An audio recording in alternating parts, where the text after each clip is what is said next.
It's Red Eye Radio. Gary McNamara and Eric Harley talk about everything from politics to social issues and news of the day. Whether you're up late or you're just starting your day, welcome to the show.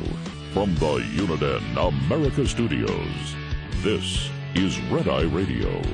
Hello and welcome. He is Gary McNamara. I'm Eric Harley. As we begin a Thursday, let's do this. Gary, how are you? Well, let's put it this way.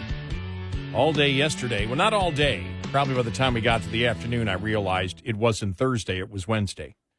Uh-oh. Yeah, I was one day ahead. But my dad's birthday is today. Happy birthday. 98 years old, and on the phone with him yesterday, he wanted to give people hope. Yeah? Words of inspiration. Yeah. So, in this doomed society, you don't give up. Yeah. And it was very simple. Boy, he had me laughing. He said, Gary, just remember, the first 100 years are the hardest. That's true.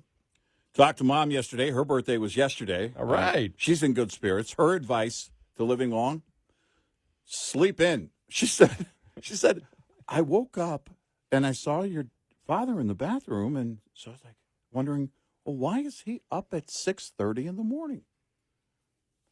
And because it was where they are, it was when she woke up, it was dark outside because it was raining heavily. And she didn't realize that it looked dark outside, so she's thinking 6:30 in the morning. She says, and then as he comes out, I look over at the clock, and it's almost 10 a.m. She slept until 10, so her advice is sleep in. Everything else can wait. She's doing pretty good. I was kid with my dad. I said, you've been alive longer. Well, you've been alive as long as, over a third of this country's history. Mm-hmm. Yeah. Puts a little bit in perspective, doesn't it? At that point, you're like... Yeah. Yeah. Dad, born in 26. Mm. And you just think about, that we're talking a century. You think about all the improvements we have had in society and everything that he has gone through. Right. The technological revolution. Did you? I'll find the article here. I've saved it somewhere. It was an article talking about Generation Z that their priorities are different. What they want to do are things that are interesting, and at the same time they're depressed, and we're trying to figure this out. And it's like, well, yeah, of course your priority is going to change in a society where things are so much easier. Mm-hmm. Yeah. Where the pathology of dependency, and the sense of entitlement is greater than ever. Yeah. Now, I'm not saying it's a bad thing that we get to this point, and a lot of young people say, I want to do something that's interesting. I'm very passionate about this, and then you go and do the thing that you wish to do, because we all wanted to do that. I wanted to do that. That was my goal. I wanted to do the things that I wanted to do, which is sitting right here overnight with you doing this show. Yeah, right. Of course, there's no place else I'd rather. No, there actually isn't any place I'd rather be. But when you look at our parents, people don't. We have done a horrible job of educating people on history. How hard it was. My mom's dad. She said they just traveled around West Texas, looking for work. And they just went from town to town. He just went to town to town looking for work all the time. And then, went into World War II, and then came home and did pretty much the same thing. And she was born in 1938. Dad was born in 1933. So this was, as she was a toddler, we were already coming out of the Great Depression. The war had started, and then he went to war. But that was what you had to do to find work. Now, he always found work. But can you imagine having to pick up your family and, move around to find work consistently? It required that. And if you, not for every family, but it required you to do hard things to get that work and then show up every day. My grandfather, this is the McNamara side, who immigrated from Canada because of which I didn't know until probably 10 years ago. I know he never talked about it, because of the absolute, bigotry in Ontario of Irish Catholics. Couldn't get a job. So he immigrated to the United States, became a machinist at a company, and then saw the weaknesses in the company and how they were producing a particular product, and built his own machine shop in the backyard, and for a significant period of time worked his full-time job and then set up his own business. Yeah. His own machine shop business, which actually competed against the business he was working for. Right. And they didn't take vacations. No. They didn't take, they worked, and they worked all the time because they had to. And so when you look back, and that's just 100 years, you go back 150 years, it was even worse. Oh, yeah. So when you see it today, and, you grew up with the stories of your parents who grew up in the Great Depression and what they didn't have, when you didn't have the medical technology of antibiotics. Mm-hmm. If your garden in your yard, on your lot, didn't give you vegetables, you might not have vegetables. Yeah. I mean, you were scrapping all the time, and on top of that, and I really read this in the one book on the Lewis and Clark expedition, which talked about the late 1700s, talked about the fact that everybody was paranoid all the time about dying. Right. You didn't have that. I mean, you broke a leg, you could die. Right. You cut yourself, you could die. Right. Completely different. I mean, you think about it, just at that time, just a couple of 100 years ago, I mean, it was basically Neanderthal medicine. Yeah. And, past generations lived through that. But when I think about my dad, and, that's what they did. They worked. My father at one time worked 3 jobs. Mm-hmm. They wanted to have a family, so in order to have a family, you sacrificed. Yep. My parents' vacations were, when we were growing up, taking the kids, to Allegheny State Park. Yeah. And maybe, getting a tent camper for a week. Once. That was it. Yeah. They never took cruises. When my father finally retired, in their 70s and early 80s, they took a couple of trips with the Senior Citizen Center. That would, where they'd go maybe to New York and spend a couple of days, or they took the train in Canada, for a few days with the senior citizens groups. But they never went on vacation in any form until well after they retired. Right. And so when you sit there and we hear today, you hear Bernie Sanders, we only need to work 32 hours. And you go back to what, and then young people or socialists go, we don't understand why there are a lot of people that look and say, what are you talking about? You're saying that 32 hours has to be it? And then we've talked about the number of young people that go viral on TikTok or whatever and say, I have to work 40 hours, and I never knew. I mean, 40 hours. Yeah. Well, 5 days a week, and it's like. And now there's another trend. I saw this recently from some social media. These are people that monetize heavily. They've done very well. And it's, to be clear, it's not, if you're doing that right, you are working all the time. Mm-hmm. But then they come in and go, I don't know how much longer I can do this. I don't know how much. And we talk about the efficiencies created in life. Look, I'm not going to pretend it's easy, but you latched onto something that's working, and you keep doing it until you physically or mentally can no longer do it. You talk about no vacations. My maternal grandfather, the day he passed away, he was driving a truck, hauling for Howard Hughes Oil, hauling pipe in Texas. He told my grandmother, if I take this load today, I can have 2 days in a row off, because it was Labor Day weekend. And so he decided to take that, and it was a Saturday. And he was killed by a drunk driver, unfortunately. But that was the thought. The thought was, my gosh, I will get 2 days in a row off if I can just deliver this load and get home. And that was it. And that was that was it. It was, can you imagine 2 days in a row? Because they come from the mentality, having worked through the Great Depression, you really don't take time off. And that's the whole thing. If they latched onto something as lucrative as what social media does, if you're monetizing it, and I don't mean like Mr. Beast level, just there are plenty of people that are making very, very, very good livings doing social media. And I saw a couple of them going, oh, I don't know, guys. I don't know how much. And it's like, look, put out what you want to put out, work as hard as you want to work, or don't. And if it's affecting you negatively, I get it. You got to make some changes. But I think to myself, where is that line? Is it generational?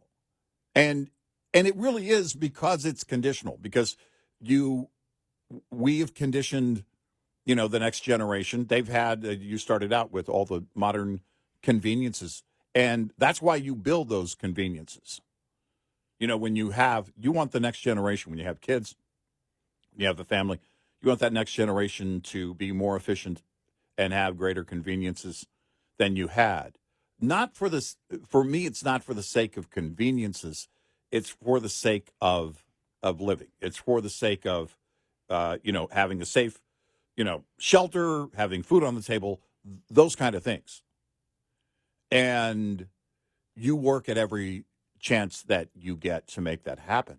And you don't turn that down. When you and I were, younger, it was, if they were offering overtime, that was the prize.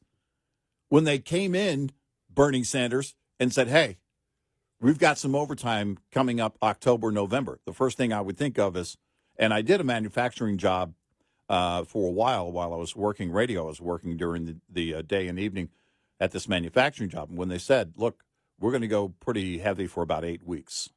And if you can do that and come in early, I forget what it was, a couple hours early a day or whatever it was, I was thinking to myself, my gosh, each hour of that is time and a half. That's the prize. I wanted that opportunity to raise my pay.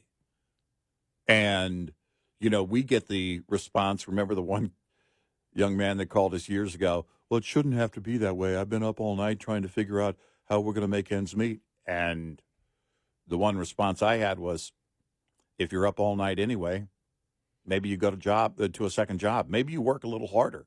When we talk about these things, like the unemployment report that came out the other day that showed that these are all part-time jobs and people are having to do it. And by the way, they're still underwater with inflation, and we'll get to the inflation numbers coming up. But it's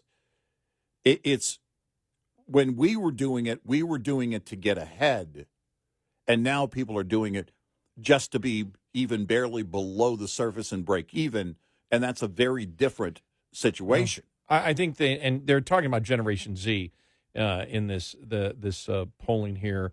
That, as you said, they're depressed. Mm-hmm. Well, when your expectations are greater than reality, mm-hmm. that can always pose a problem. Right. The expectations that, for example, I look at what my father had, or what even I had or you had, was the fact that I always wanted to do something interesting, but the number one thing was acquiring wealth. Mm-hmm. For the number, and not for greedy purposes, because you say that.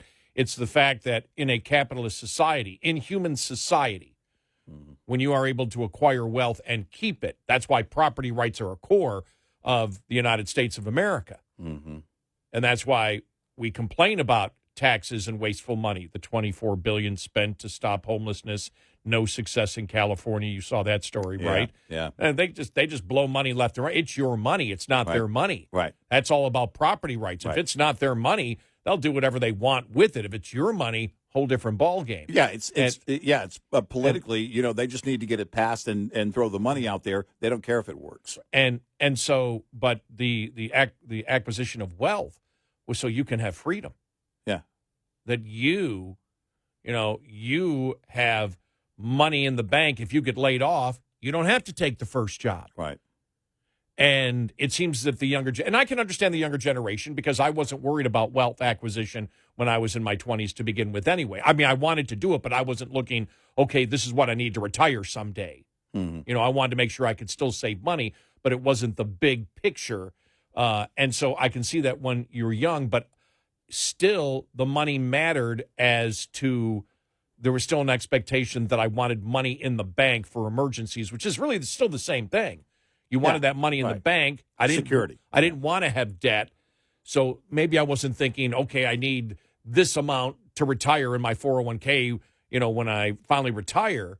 But I was still concerned about not getting into debt, because I didn't want to pay that interest because I knew that's just burning money. When you're paying interest, you're burning money unless the interest rate is something great, like an appreciable asset. Yeah. Like a house or whatever. But I tried to stay away from debt and have wealth acquisition so I could control my life and nobody else does. Right. The pathology of dependency sucks because, you get the free money, but number one, you don't climb any mountains, and number two, the person who gives you the money controls your life at that point, has the ability to control your life. Right. Then everything changes. Yeah. And that's a simple philosophy that I don't think is based on anything immoral. No. We got a great show ahead. Like I said, Dad said on his 98th birthday, his message to you, the first 100 years are the hardest. And Mom said sleep in. Yes. 866-90-RED-EYE. This report is brought to you by Shell Rotella. With advanced synthetic technology, is designed to help keep your rig running with more mileage and less maintenance. Cold weather takes a toll on trucks. As warmer weather rolls in, it's time to assess the impact winter has had on your vehicle before you find yourself stranded roadside this spring. If you're experiencing sluggish cranking, start your spring maintenance routine by having your electrical system tested by a professional technician. Your batteries, alternator, and starter have been working overtime to keep up with cold starts and thick oil during winter. Continuing to crank a vehicle with low voltage will lead to more damage and downtime later on. Big rigs are big investments. Take care of yours now to help avoid downtime later and keep rolling through to next winter. Coming up, more with Gary McNamara and Eric Harley. It's Red Eye Radio.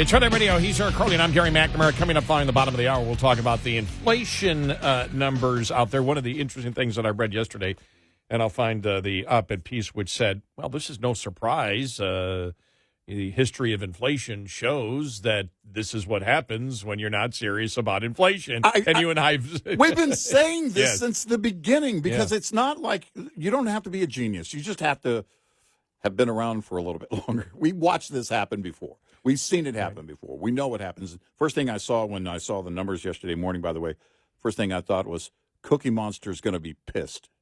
I'm going to avoid Sesame Street. I'm going to take an alternate route. It's, again, going through it in the 70s, you can look at the history of inflation, as we've talked about before. Yeah. And the one thing that we have stated, and it's mostly Democrats, but Republicans at times also believe it. Right. There's this portion of the Trump camp that believes that you can tariff yourself into success. Yeah. You cannot change economics. Nope. You can manipulate the economy. You can't change economics. And here on this inflation thing, the administration believes apparently they can.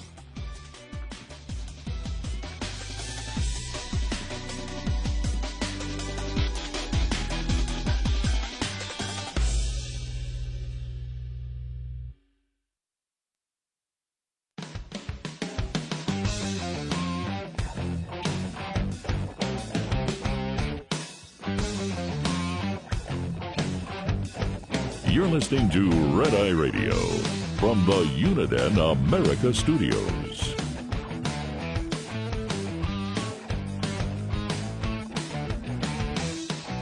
It's Red Eye Radio. He's Eric Harley, and I'm Gary McNamara. Download our Red Eye Radio app today. You can listen when and where you choose. And thank you. And our podcast is our show. It is. That's why we can sit back and we can do things like, because we're trying to make the radio show sound like a podcast. Yeah. Hey, you want a cocktail? Yeah, we'll bring in cocktails and cigars. Can we smoke a doobie in here like they do on the podcast? We're going to put wood paneling on the walls. A doobie. Doobie. Nobody under 40 even knows what's a doobie. What's a doobie? What's a doobie? Let's talk about smoking. Ew. Ew. Why would I smoke anything? Ew. Hello? Does he know? Does he even know what vaping is? Ew. Edibles. I mean, come on. Ew. Now we're in podcast. We're in podcast mode. This is the Red Eye Radio podcast radio show. That's right. I was when I saw this yesterday, National Review, because it's something that we've talked about all the time. More important now, I must warn against that the Fed alone won't be able to cure our sustained inflation. Congress needs to fix the underlying fiscal problem. Not only is it not, the Biden administration also seems committed to its dual policies of pumping lots of money into the economy and then constraining supply. Think energy, electricity, investments, trade, labor, everything. You know, they're telling you they're trying to cure inflation as the deficits that we see in the interest on the debt, which also helps drive inflation. I was reading another article saying that Biden is saying that for the next, 10 years of White House, all their economic forecasts, which were always a load of horse manure, it's like 1.5 to 1.9 trillion over the next 10 years. Yeah. So what are you talking about? It's going to be consistently over 2 trillion, but in 10 years from now, it's going to be over 3 trillion. Right. And probably even more than that. That causes inflation. Yep. And then the constraining of supply. This is what isn't talked about when we talk about, for example, EVs. You are constraining the supply of the second largest purchase that Americans make. Yeah. By mandating EVs that you can't make a profit on, which is increasing the cost of all automobiles across the board. Right. That's just one example of constraining supply. Shutting down coal, shutting down natural gas plants, and relying on solar and wind that has to be subsidized by the federal government through debt financing, because that's all adding to the $1 trillion of interest debt we're going to see this year, close to $1 trillion. That's constraining supply. You're constraining, so that's why electricity has skyrocketed over the last couple of years. Right. You're constraining the supply. Government is causing the energy inflation that we see today, especially on electricity. But you look at it on automobiles. But everything that you see, you can't sit there and be surprised at inflation when you're saying, let's borrow more money than we've ever borrowed before to just load cash into society, and then at the same time on all the major things that affect all prices. Yeah. Electricity, what's going on with automobiles, because that's a huge amount of dollars that we're talking about there. You're constraining the supply by skyrocketing the price and putting in mandates to force these companies to produce products that Americans don't want. And then you sit back and you go, why can't we get inflation under control? We just don't know. Right.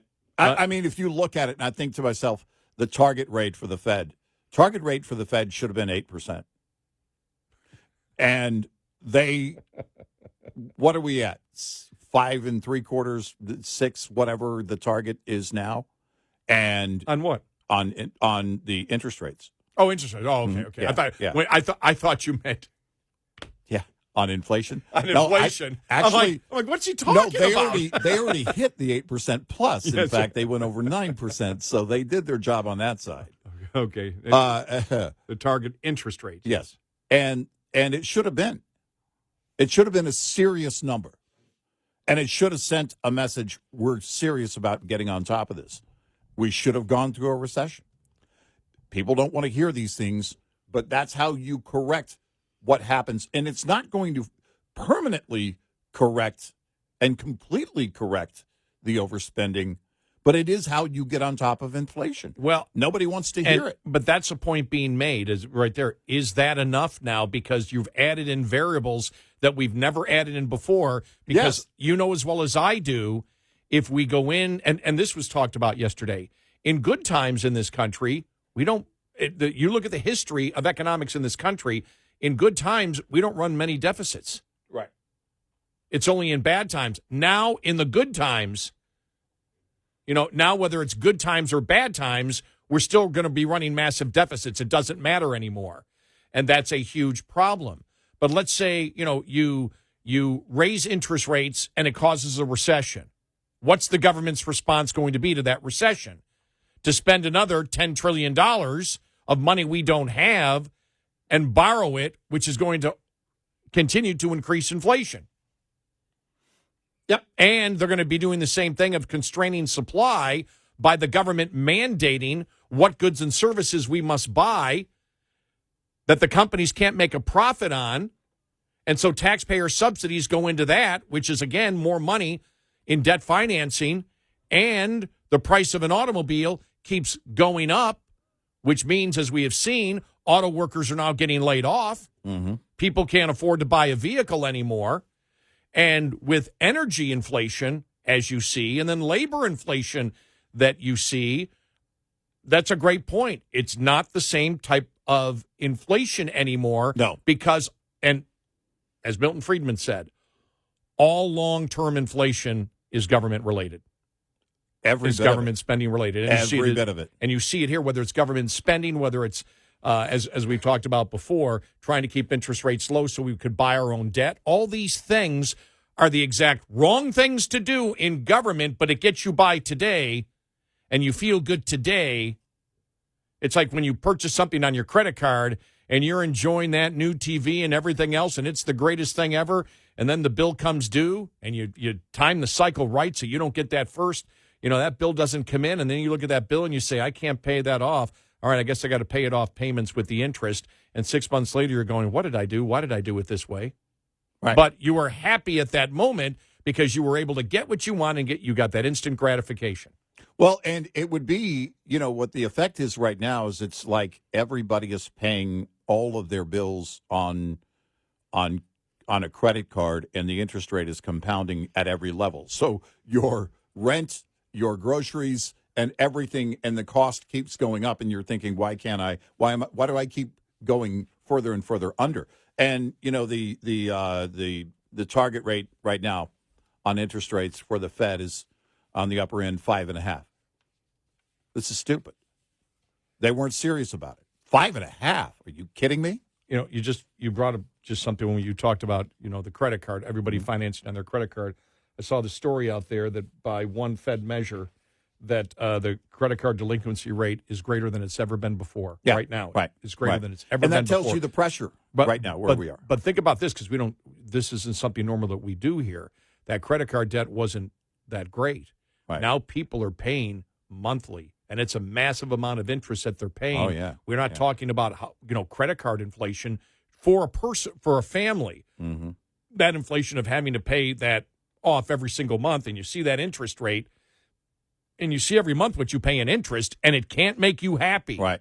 And that's something as we move into this election, how will that affect people when they look and say, okay, all the prices are up, but my personal prices are really up because of the interest that I've got to pay on this, $20,000 that I took out in credit card debt to get me through everything. Well, and on top of that, when that starts happening, your debt starts rising, your personal debt starts rising. It affects your FICO, and when that happens, your insurance rates go up.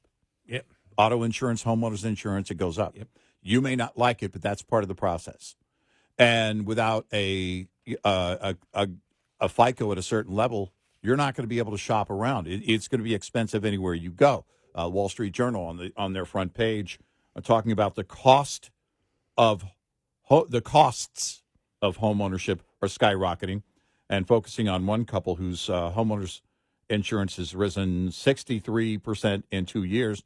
Mine, if I wasn't paying attention, they jumped. My old company that I'm not with anymore wanted to jump 84% in 1 year. I said nope, and I found a good deal. I was able to shop around, but if you've got a growing amount of personal debt, unsecured debt especially, then your FICO comes down. And as your FICO comes down, that affects how much you pay for auto insurance, how much you pay for homeowners insurance. It's just the way it works. You can say that's not right. That's just the way it works. And these are the things that right now are, and this article goes into Wall Street Journal, also the, maintenance costs of a home and all these things. I was looking at, I had a small project that I don't know, probably in 2017, 2018, would have been somewhere around $500, maybe $600. And right now we're at $1,500. And I'm shopping around doing everything I can on materials, everything. And it's just the cost of all of it, all the materials. And I'm doing some of the labor. This is not, I mean, it's just, you're at a point now where the question is, how do we, because I don't have confidence, and the Fed's not going to do anything to get, inflation down. They're not serious about it. They're not going to make any moves, any big moves in an election year.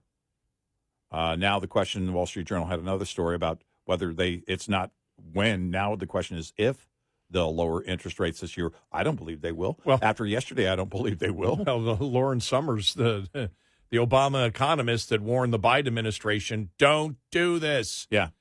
Don't be spending this kind of money that we have to borrow with debt financing. It's going to cause massive inflation, said the Fed's next move may be a raise. Well, no, I could see a quarter of a point. Right. But the thing is that even that, you, I think, mentioned yesterday or day before, you said, look, if they were to come in and by the time you get into the summer, June or July, and lower interest rates, even if they were to do that, the effect of that really isn't going to take hold by November 5th, by Election Day. And so the question is, does the Fed want to get out of the political game? The answer is no, they don't. That's not going to happen. So what consideration will there be? I just don't have confidence that they're going to lower interest rates. They could go a quarter of a point higher, but I think politically that might not be good either, because that tells the market, oh, you're worried about this long-term inflation. You don't believe it's under control. And politically, that's probably a horrible move. But you're not serious anyway. So now you probably just leave it alone. To paraphrase my friend Richard, the financial analyst, after yesterday's report, inflation is not transitory. It may be permantory, but it definitely is suppository. No doubt. 866-90-RED-EYE. Lines open for your calls. 866-90-RED-EYE on Red Eye Radio.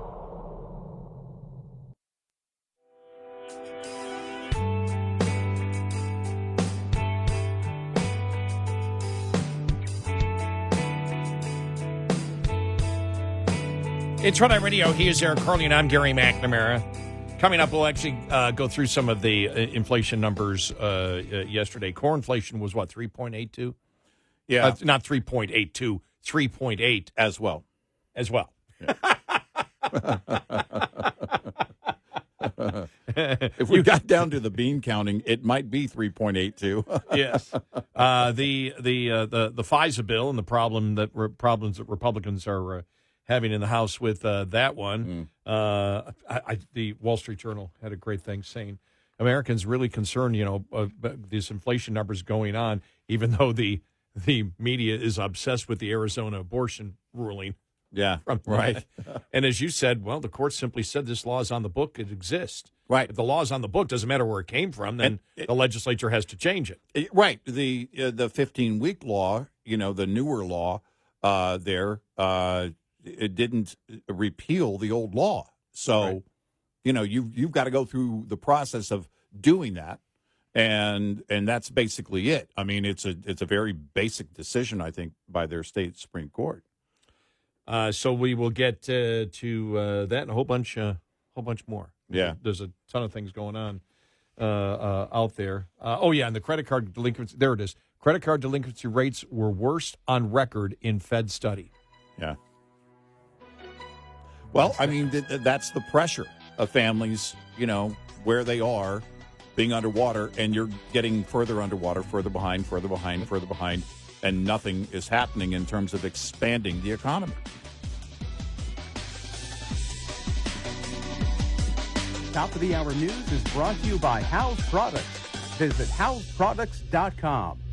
This is Red Eye Radio on Westwood One.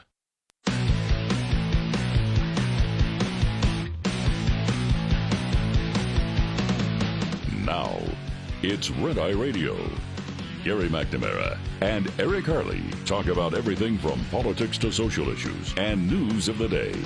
Whether you're up late or you're just starting your day, welcome to the show. From the Uniden America Studios, this is Red Eye Radio. All across America and around the planet, we are Red Eye Radio. He is Eric Harley, and I'm Gary McNamara. Welcome and good morning. Thank you for being here. Just looking at the actual inflation numbers, the thing that gets me is, and I'm sure you and I talked about it a little bit here in the last hour, but just looking at this headline here: "Gimme shelter, inflation pushing up rents, garbage collection, electricity." Owning a home, the costs are skyrocketing. Yep. Home repairs, you mentioned that. I saw the home repairs also one of the biggest drivers of inflation for homes is home repair. Right. Up 18% since March of 23. In a year, home repairs have gone up 18%. Yep. Well, if you look at that and, the cost of rent rose 0.5% for the month, and then year over year, 5.7% from the same time last year. So, whether it's rent or ownership, your mortgage payment, and whether you're having to do those repairs or your landlord's having to do those repairs, that's the cost basically of everything. And that rent is going to go up because the cost of the insurance for that landlord is going up. The cost of the repairs for that landlord is going up. And if you own the home, same thing. And I don't see anywhere where it's going to slow down. My question would be, if we've seen this uptick so far for the first quarter, you keep in mind the compounding effect here and the pressure on April. I don't know what April looks like. I haven't seen. The forecast models aren't out yet, but the median forecast on everything on all fronts yesterday was off, and it was everything came in hotter than what the median forecast was. It's again that compounding effect that keeps that going until there's some kind of pressure otherwise, which would mean a downturn in the economy. It's why you raise interest rates and you slow the economy. You go into a recession and people are laid off, and you slow the economy down to bring that inflation down. The Fed has not been serious about that from the beginning. And I don't know what you do about it now. We were talking about this last hour. It should have been, that target rate should have been 8%. You should have been on a serious track to begin with. First of all, to be clear, I don't like that the Fed is doing any of this, that the Fed has to do any of this. All this starts with the spending, and I I hope our audience knows that. We've talked about it endlessly. This is about the spending. That's how you get here. But once you're here, something has to be done. And the longer this goes, then the longer the recession's going to be needed, or the cycle, whatever, the down cycle, whatever you want to call it, if you want to, put a soft landing on it, whatever you want to call it, the downturn's going to have to be either deeper or longer, and that's the correction. There's no way around that. It's just a matter of when, not if. I agree with the analysis that if you really want to tame inflation, it's not just about interest rates anymore. It's about interest rates and cutting spending. They're not going to cut spending. Nope. That's not going to happen. And Nope. if we go in this and I'll repeat this again because we're in the great unknown because of added variables of the debt and the interest on the debt that's skyrocketing through the roof, which is something that we didn't have. We didn't have the same thing in the 70s, but we go into a recession and automatically Congress is going to, we go into a recession, Congress is going to throw out another $5-6 trillion. Right. We need to do that. I mean, that's how they'll respond. We're getting into, so if we go into a recession, even a slight recession, you're going to have, number one, you're going to have revenues to the Treasury go down. Yep. Which means they've got to borrow more money. Right. And what we have found out is the fact that when something is budgeted, it stays in there. It's not like you see the increase while they're asking so much, for the budget next year. Biden, what was it, $7 trillion or something like that? And it's because the interest is now taking close to $1 trillion, where a couple of years ago, the interest only took $250 billion. That's $750 billion of a cut. But if you've already financed in the budget, in the long-term budget, certain things that have to be paid, well, then you're just going to keep borrowing more money. Right. You just keep borrowing more money and borrowing more money because these things are law and have to be paid for. Right. And that's the situation that we're in now. So you go into a recession and you have revenues go down, and then you have the government say, well, we need another massive stimulus here. All that money's borrowed. Yep. No way around that. And if you weren't going to be serious at the beginning, it's too late to be serious now, because being serious now requires you to do so many things that would be politically next to impossible. When it comes to food overall 2.2%, food at home only 1.2%. But, as we stated earlier this week, what the average American actually buys from the grocery store, not just all the food items, what does the average American actually buy every week? Right. Inflation on food up 40% since 2019. So even 1.2% doesn't matter. I have seen over the last couple of weeks, and I don't know whether it's because people have spent all the money from COVID, I have seen more. I just went in for a couple of items, and it was $75. Yeah. I've seen more of that over the last couple of weeks, as if there's more of an awareness of it now. And again, it's anecdotal, but I just noticed that, okay. And what you're seeing is not that I'm paying $200, but I'm seeing more. I just went in to get a couple of items, and it was $100 or $50 or $75. I mean, I can't believe that it's gone up that quickly. And I'm like, wow. If that comes back this summer, which I don't see why it wouldn't, because people want to you start thinking about taking vacations or taking trips. We can't afford to do it because of what's going on, and therefore it's more on people's minds. If the Fed has to increase rates, let's say in June or July, they increase. Yeah. Then I don't see them lowering rates right now over the summer. I don't have any confidence they're going to lower rates anytime this year. Not after yesterday. And politically, you go in and you send a message, even a quarter of a point hike at any point between now and November, you're telling the markets, yeah, it's not over. And then you've got politically it's a bad move. And I'm just talking about what I expect, not what they should be doing. And I think they're probably going to hold steady. I think they're probably going to hold this at 5.5 and then say, and keep talking as if they're going to lower rates. Well, we, and then by the time the fall gets here, it's election time, it's all behind us. And then reality kicks in, and quite possibly we have a new incoming administration. This was yesterday from CNBC, Brian Evans. The super core inflation measure shows Fed may have a real problem on its hands. Markets are buzzing about even more specific price gauge contained within the data, the so-called super core inflation reading.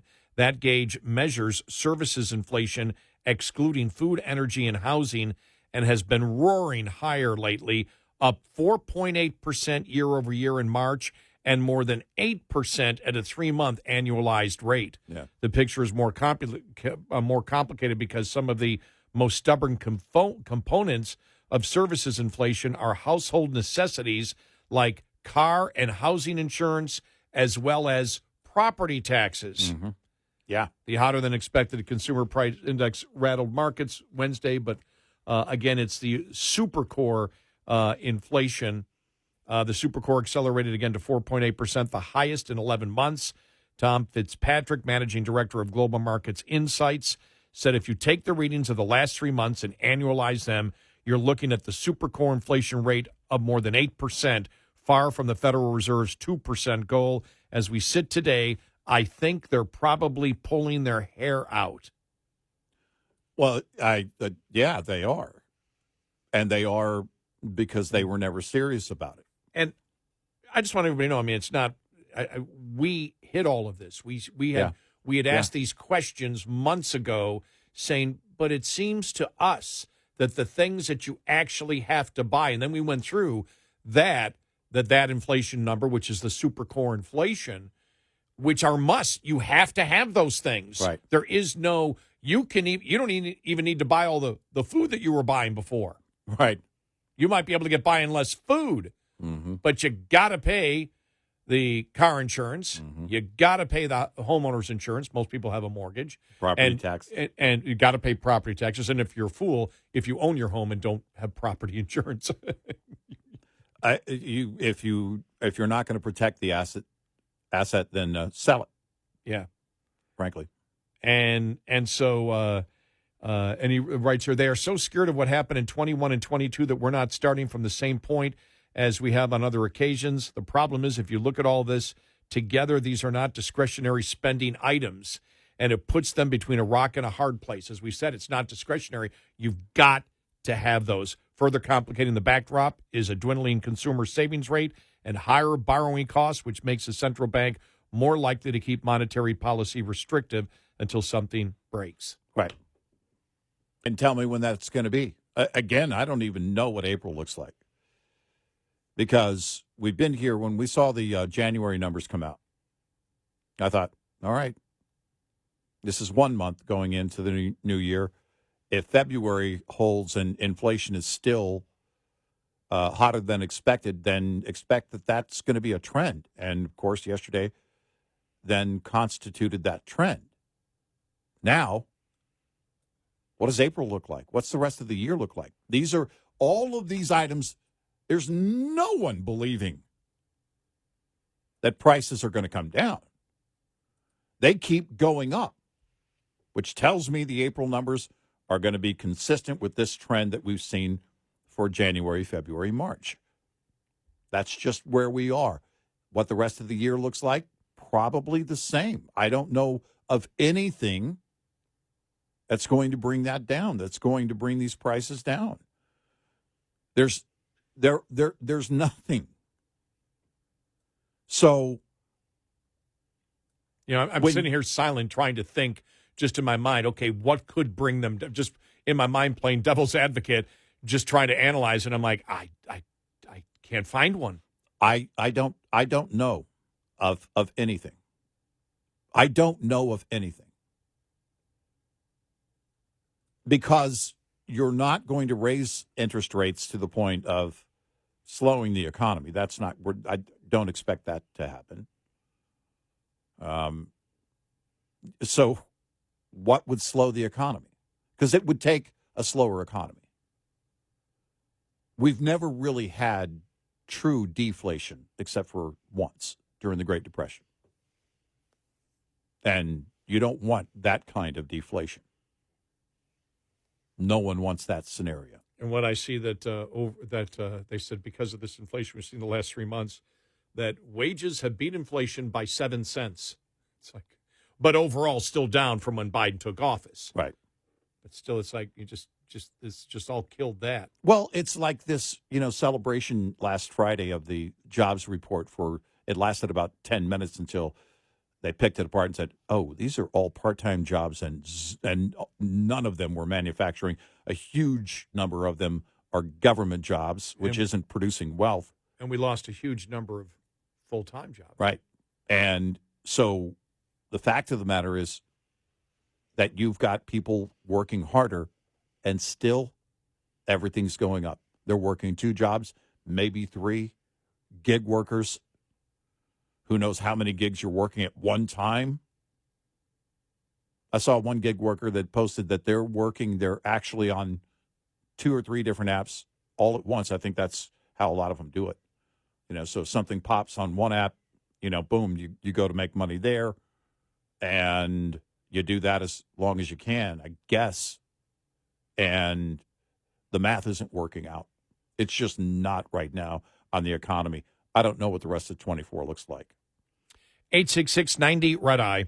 Brought to you by FPPF, Fuel Power Max. Just because idling is common doesn't make it smart. Idling a diesel uses about a gallon of fuel per hour, which can cost you about $180 per week at $4.50 per gallon if your truck idles 8 hours a day. Idling easily can cost you a few thousand more in fuel alone per year, not including the added engine maintenance expense that results from excessive idling. Harder on your truck's engine than highway driving. In addition to operating costs, many governments impose no idling laws and regulations with fines as high as $25,000. Instead, there are many alternatives: an extra blanket for cold temperatures, window screens for when the weather is warm, bunk heaters, and various auxiliary power unit options abound in this day and age too, many powered just by batteries. Otherwise, diesel and gas gensets burn far less fuel than your truck's engine. Research options to find your fit. Owner-Operator Business 101 is provided by Overdrive's Partners in Business program. Go to overdriveonline.com to the Partners in Business section of the website for more details on this and many other topics. Brought to you by Shell Rotella. With advanced synthetic technology is designed to help keep your rig running with more mileage and less maintenance. Get in touch with Red Eye Radio, toll free at 866-90 Red Eye.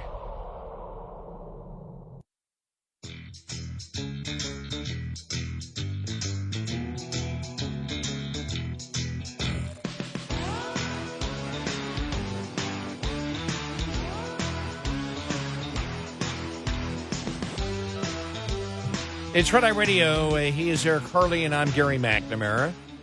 Welcome and good morning. Oh, I thought you were waving at me. No.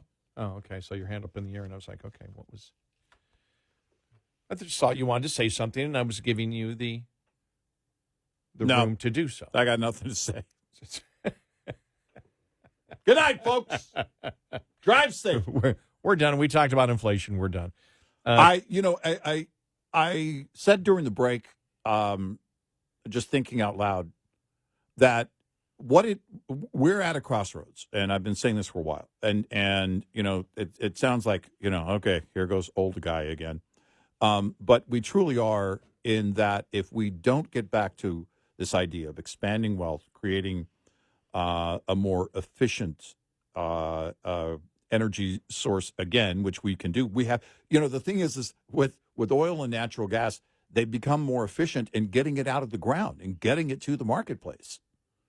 That technology really ramped up and expanded the economy greatly just in and of itself, that kind of innovation. And we have to get back to that mindset. A couple of things that, you look at the OEMs with not, saying, look, there's no demand for these EVs. We have to do something else. And also the pressure on individuals looking at it going, an EV. I can't afford a regular car. I can't afford a gas-powered car. So what are you talking about? But it is this changing of the hearts and minds of, again, getting back to what we do best as a nation, and that is expanding wealth, which expands the wealth for everyone, gives you more liberty, more freedom, greater buying power, and that also requires that we hold their feet to the fire on spending, and we're doing the opposite right now. Virtually no one, our audience notwithstanding, conservatives notwithstanding, is concerned about the national debt. And that's a big, big part of it. Until we get angry about it, then things aren't going to change.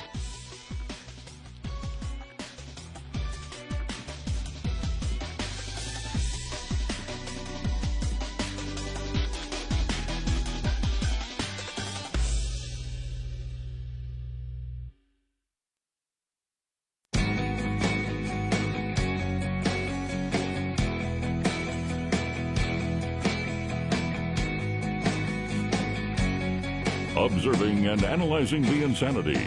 Eric Harley and Gary McNamara. Nightly on Red Eye Radio.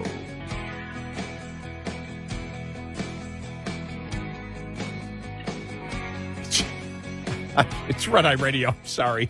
He's Eric Harley. I'm Gary McNamara. I'm reading some of the headlines from the Babylon Bee. Yeah. I'm just sorry. Sheila Jackson Lee asks why Elon Musk wants to colonize Mars since it's just a giant ball of spaghetti sauce. Sheila Jackson Lee named head of Harvard Astronomy Department. I love it. White House announces inflation doing great if you hold the chart upside down. Come on, Jack. Hamas. Yeah. Hamas with the new offer. Offers to release 0 hostages in exchange for all Jews being wiped from the face of the earth. Yeah. You know, you That's sit there. one of those. That's one of those gut punch headlines from the Babylon Bee. It is. It's one where I didn't laugh, but I went. Yeah. It hits. It's home. deep. Yep. And this may be one of the best ones ever. Op-ed piece. If Jesus supports forgiveness, how can Christians not support robbing poor people to pay for my journalism degree?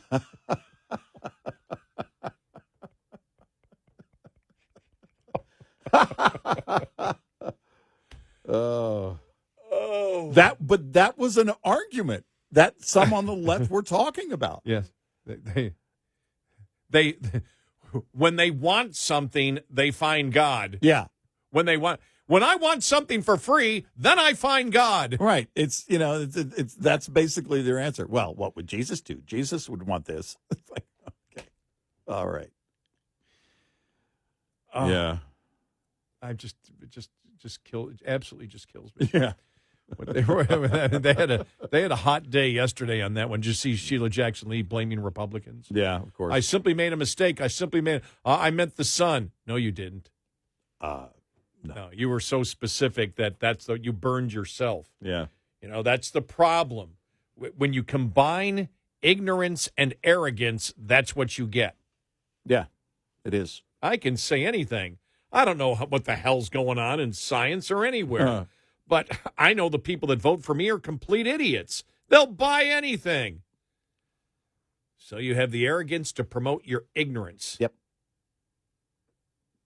And it's like, oh, well, no wonder people eventually make fun of you. Why? Because you get burned when you do that. Yep.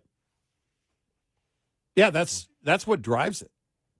You know, she thought she was going to school the world. You know, it is that arrogance.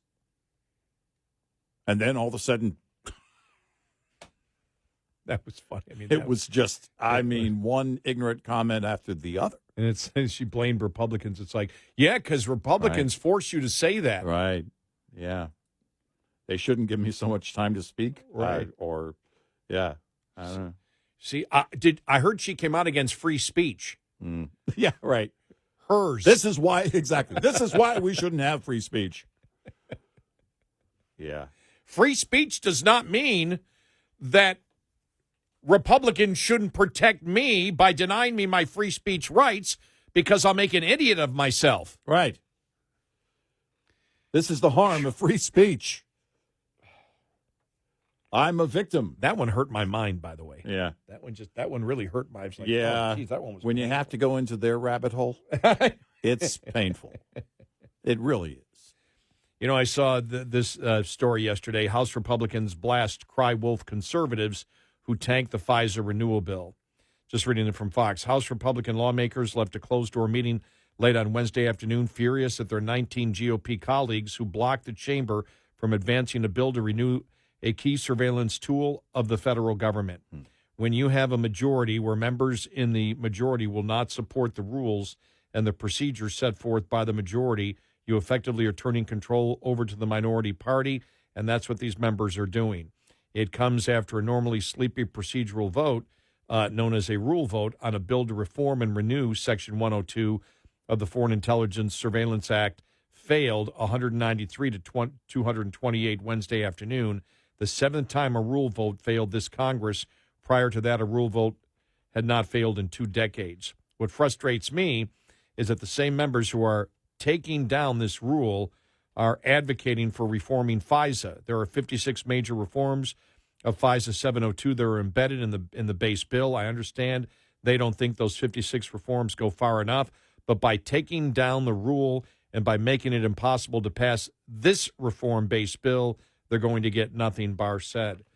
I think what they need to recognize, and you and I talked about this yesterday, if I'm a member of Congress, I can't tell you how I'd vote on this bill. And there aren't many.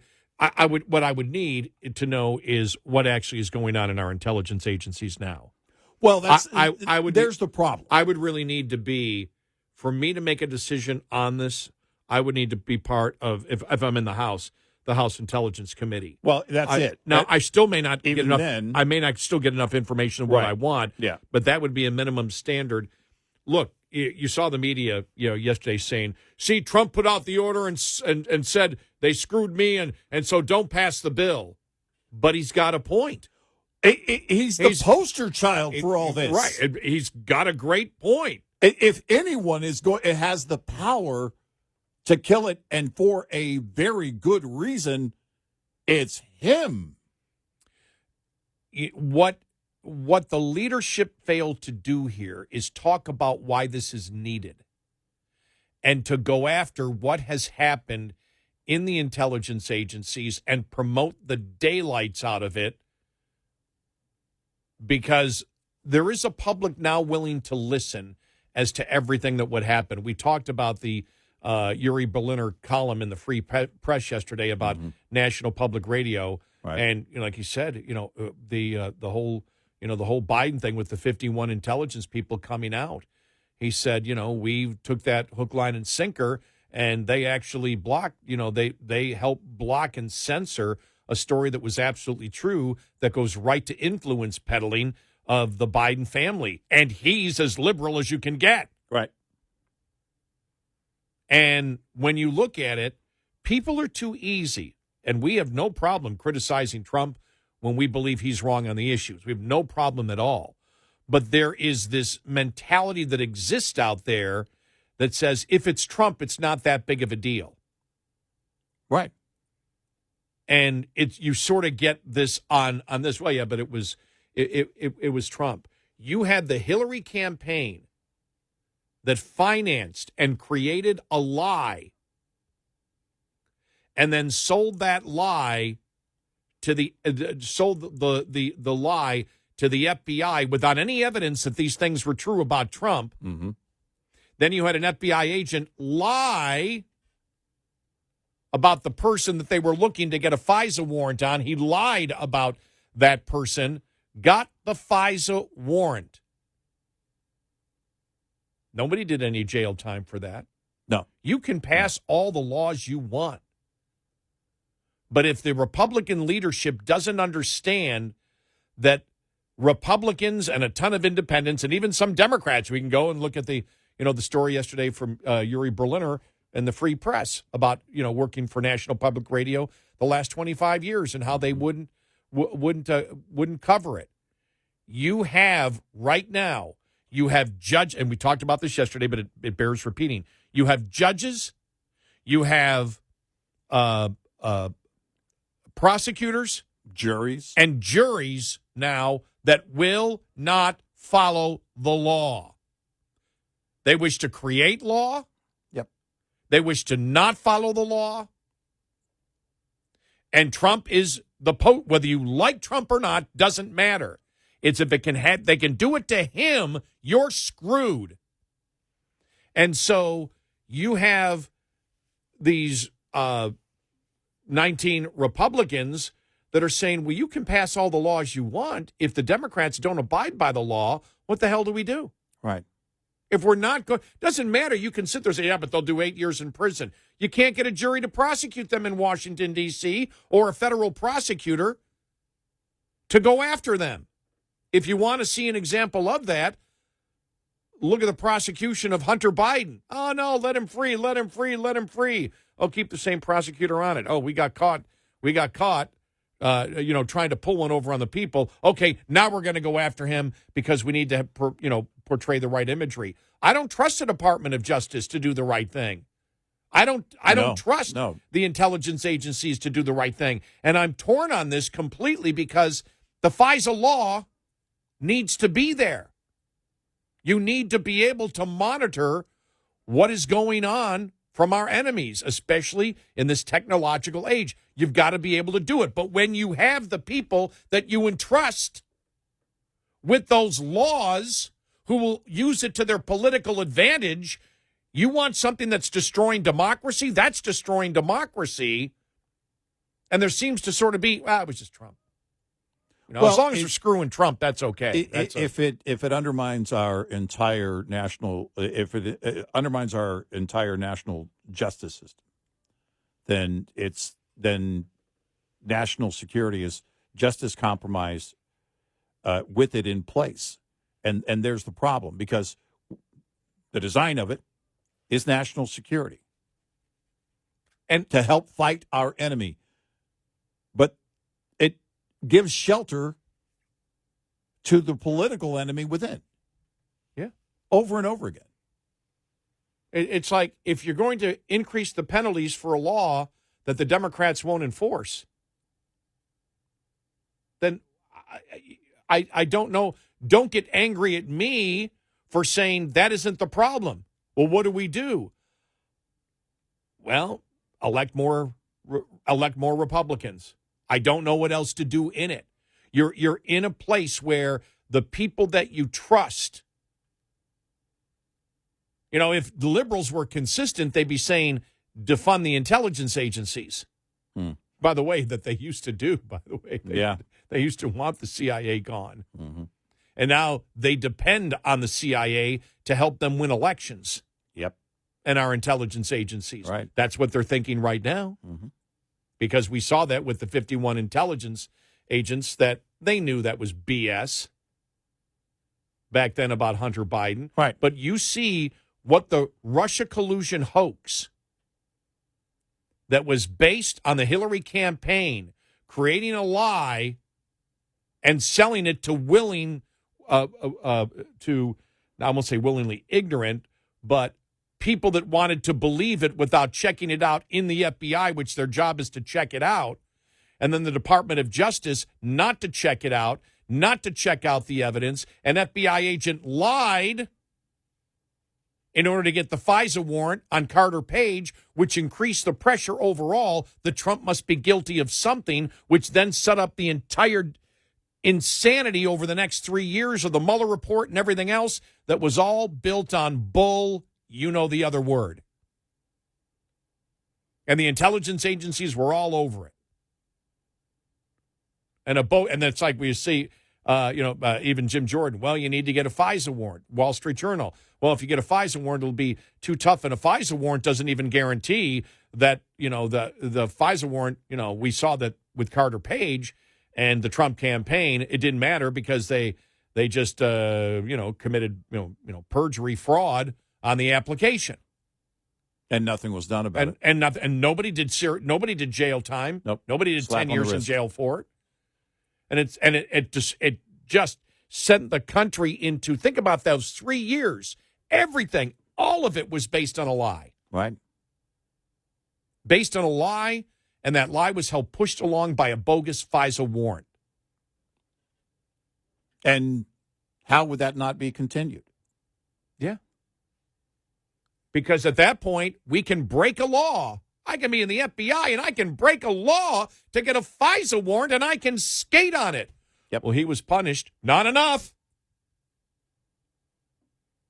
No, should be a long prison sentence. 866-90-RED-EYE. We'll be right back with more Red Eye Radio with Eric Harley and Gary McNamara.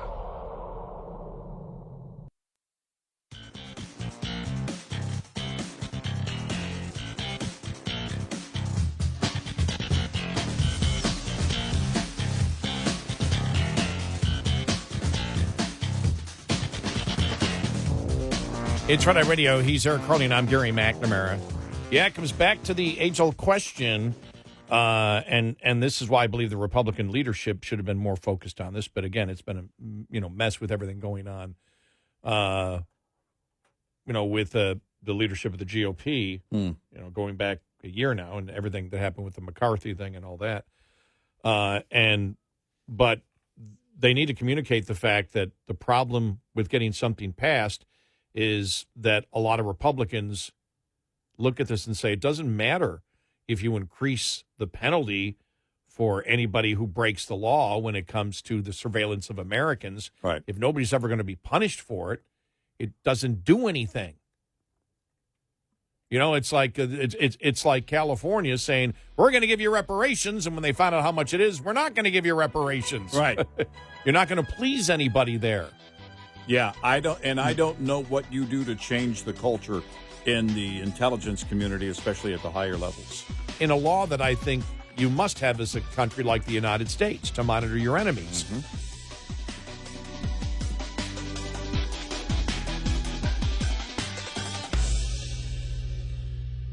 This is Red Eye Radio on Westwood One.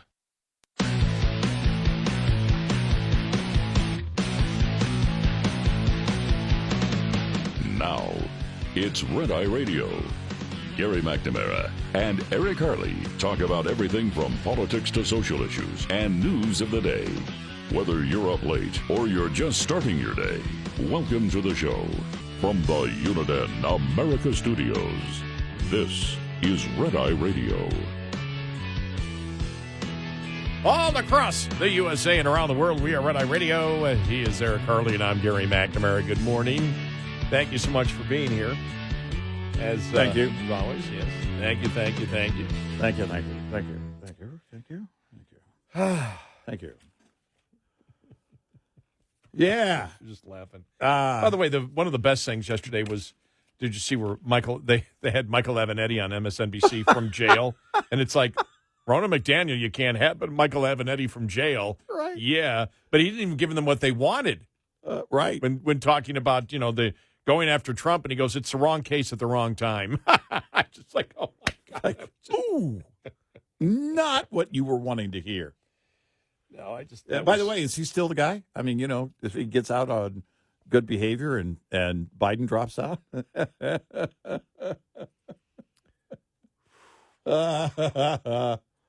I heard more talk, or I saw more discussion about Newsom.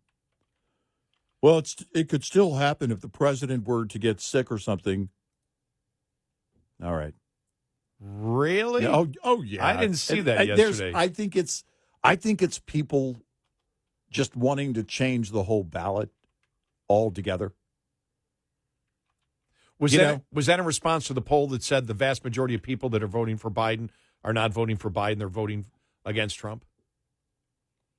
I saw that. I don't think it was, but I did see that. Yeah, I saw that poll. And which is of course something you and I already know. They're not.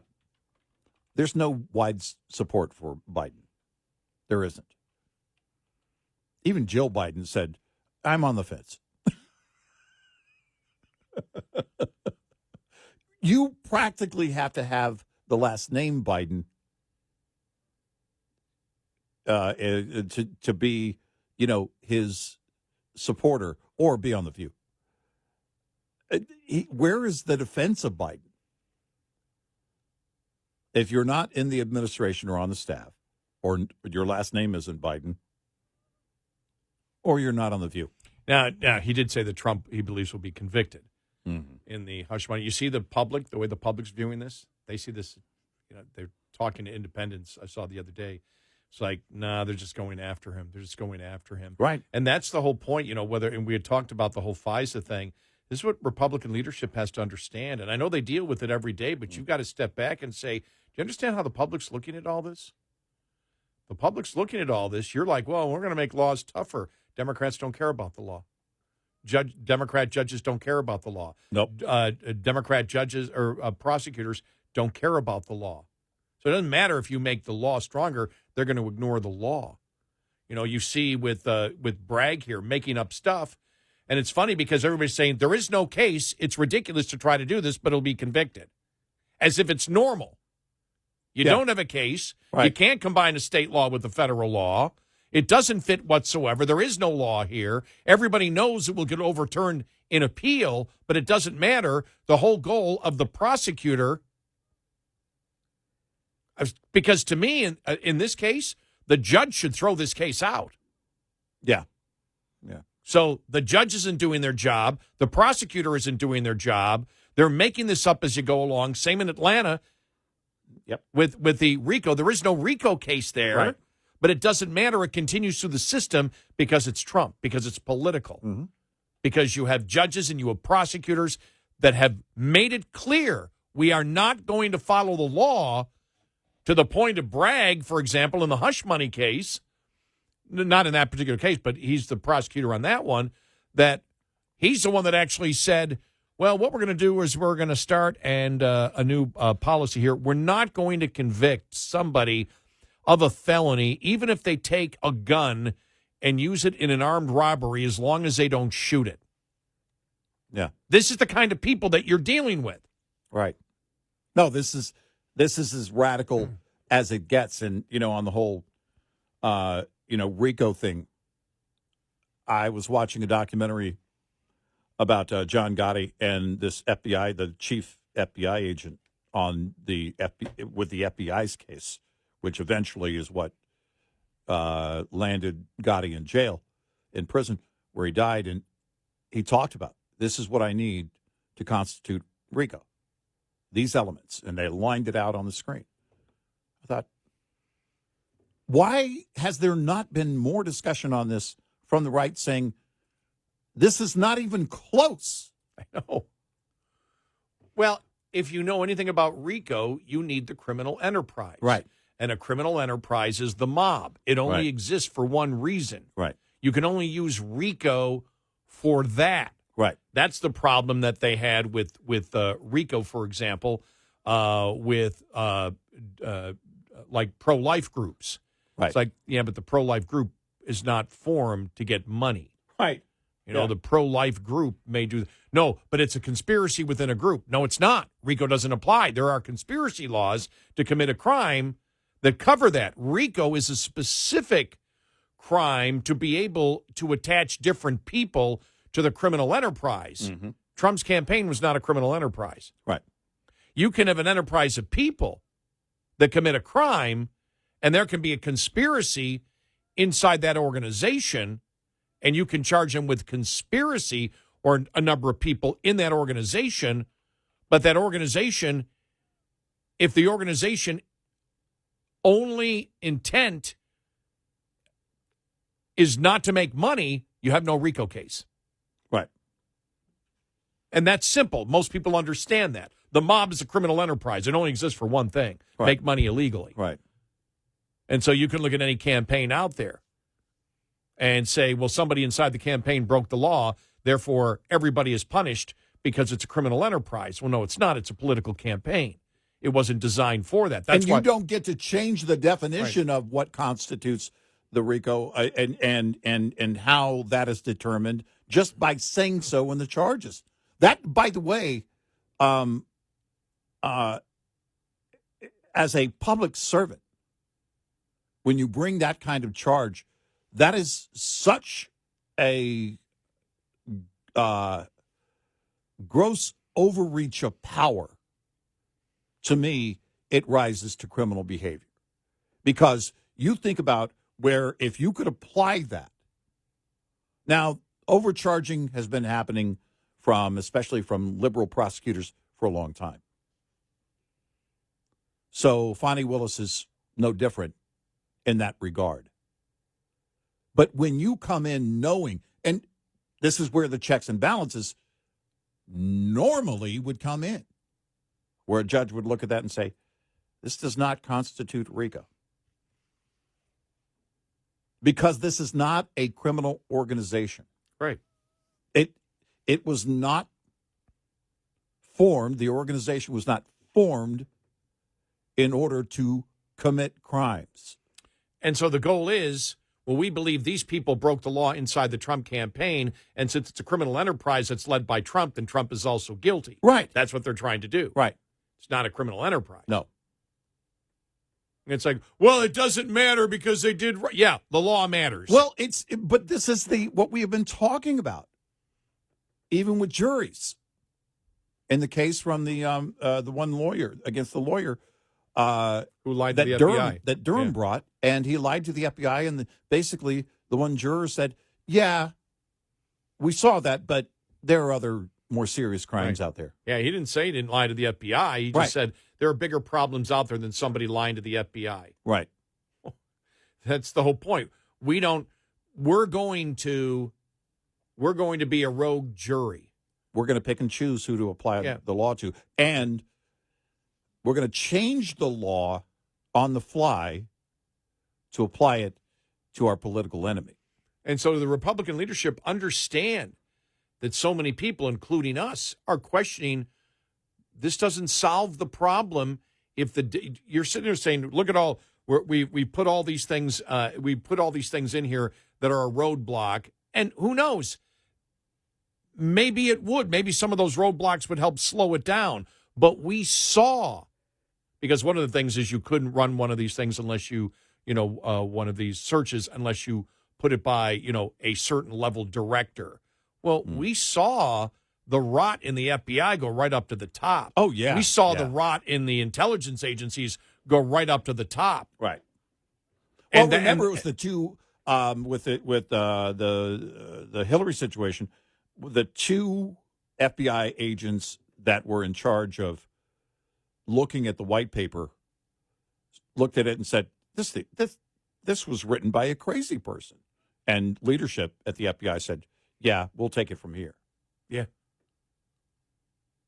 And you look at, but that kind of culture, I don't know how you reverse that, how you change that, if it ever changes, or what laws could be brought about. But a very strict process along the way. Remember when Comey said, oh, no, the FISA warrants are very difficult. Oh, yeah. Very. They're rare. They weren't rare during 2016, 2017, were they? They weren't so rare. And you look at now where we are and the mindset. Because if we don't care about the rule of law, then what do we care about? We're in major cities concerned for our own safety because violent crime is on the rise and it's not being kept in check.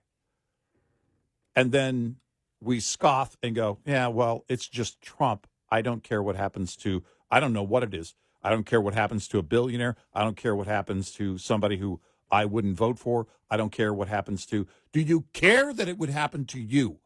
Do you care that FBI agents were ordered to sit in parking lots and take down the license plates of parents who were attending school board meetings in order to air a grievance?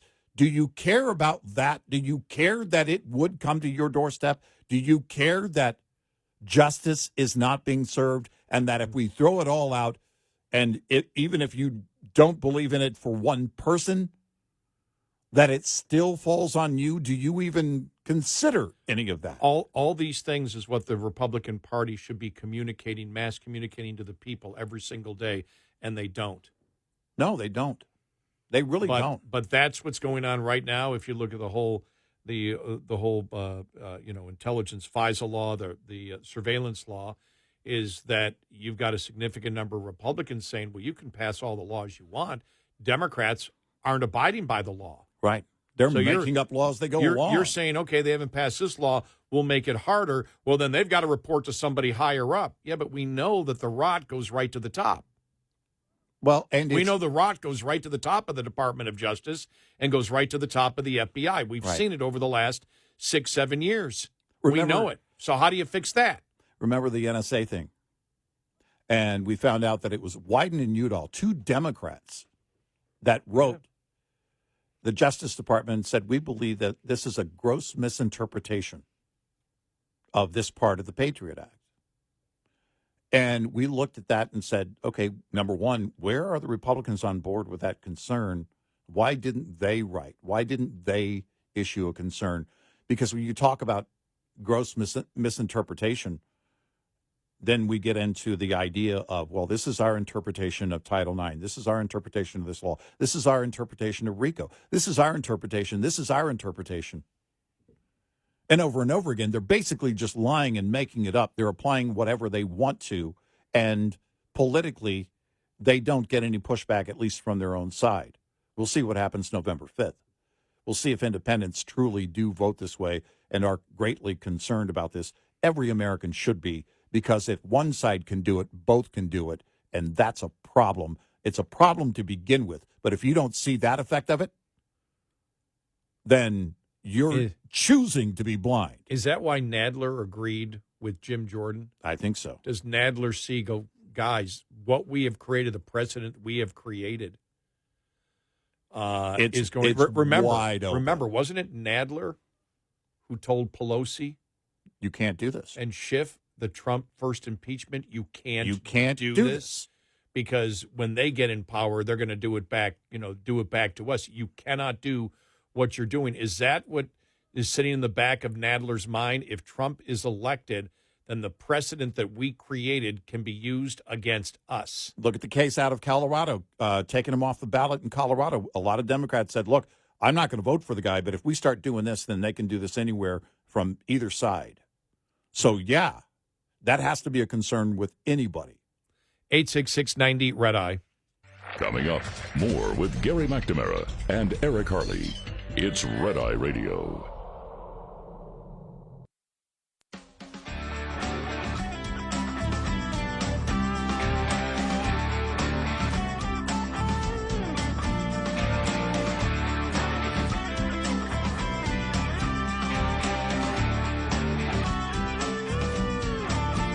It's Red Eye Radio. He's Eric Harley, and I'm Gary McNamara.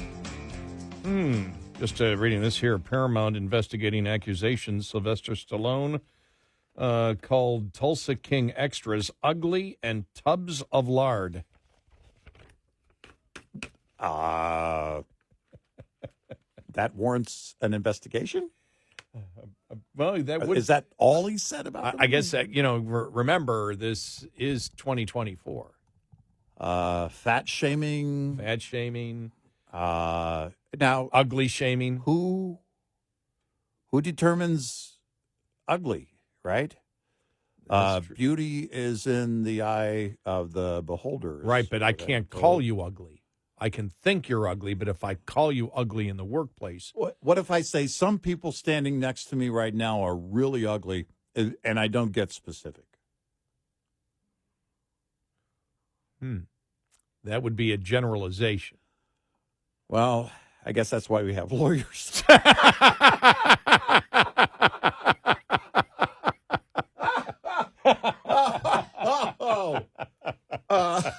I guess that's good.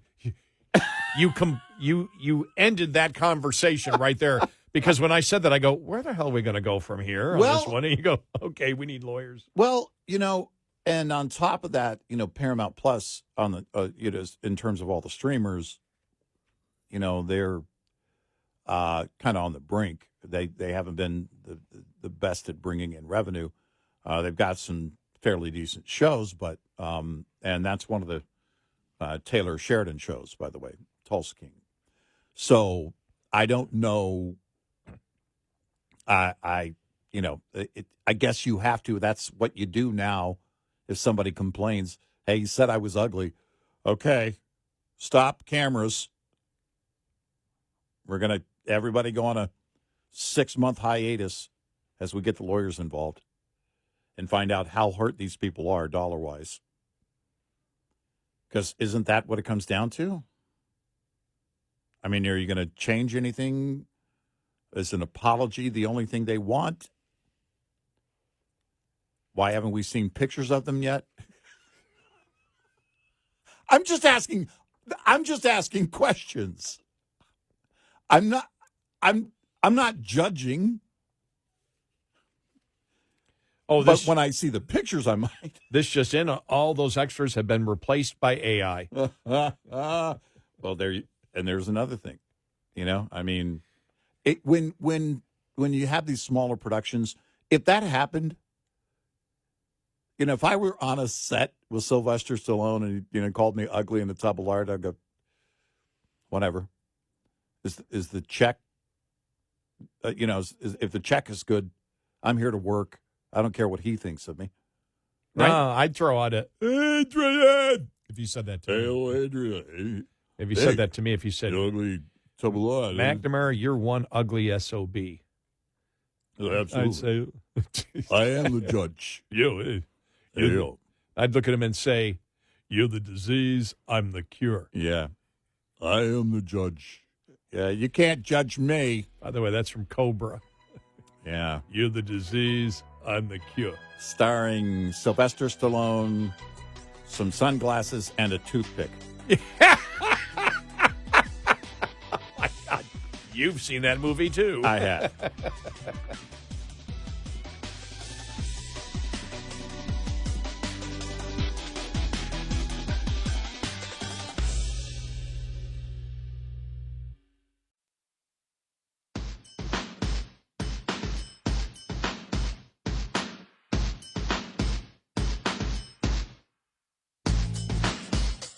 You're listening to Red Eye Radio from the Uniden America Studios. It's Red Eye Radio. He's Eric Harley, and I'm Gary McNamara. Download our Red Eye Radio app today. You can listen when and where you want if you can't listen live overnight. Thank you. We had talked about the article that was written yesterday by the NPR, National Public Radio editor, Yuri Berliner, about NPR. He's been there for 25 years. And he brought up 3 specific huge stories that they were wrong on. One was Russia collusion, and he talked about how Adam Schiff was there all the time. And as we all know, Adam Schiff lied constantly. He lied over and over and over again. Yeah. And talked about Russia collusion. So when it was all over, NPR never came out and said, we were wrong on this. Right. He said it's one thing to be wrong on these major stories. It's then another thing as a journal, branding yourself as if you want to brand yourself as a political activist media network, that isn't looking for the truth, that's fine. But something we have said in the past. But if you claim that you're here to hear, all perspectives and and we knew that was never the case. They've always had a liberal bent to them. Even when I was young, I'm talking high school and whatever, we knew there was a liberal bent to NPR and or PBS. It used to, that's right. I don't want to confuse NPR with PBS, but we always knew it. And then it just, as we know, as he was stating, Russia collusion, because what's bad is when you get a huge story wrong, but what's worse is when you just pretend that when the story is turned out to be a complete lie, you don't say anything about it. You just pretend as if the story never existed that you covered. And he said the same thing happened. It happened there. It happened with Hunter Biden's laptop, and it happened with COVID.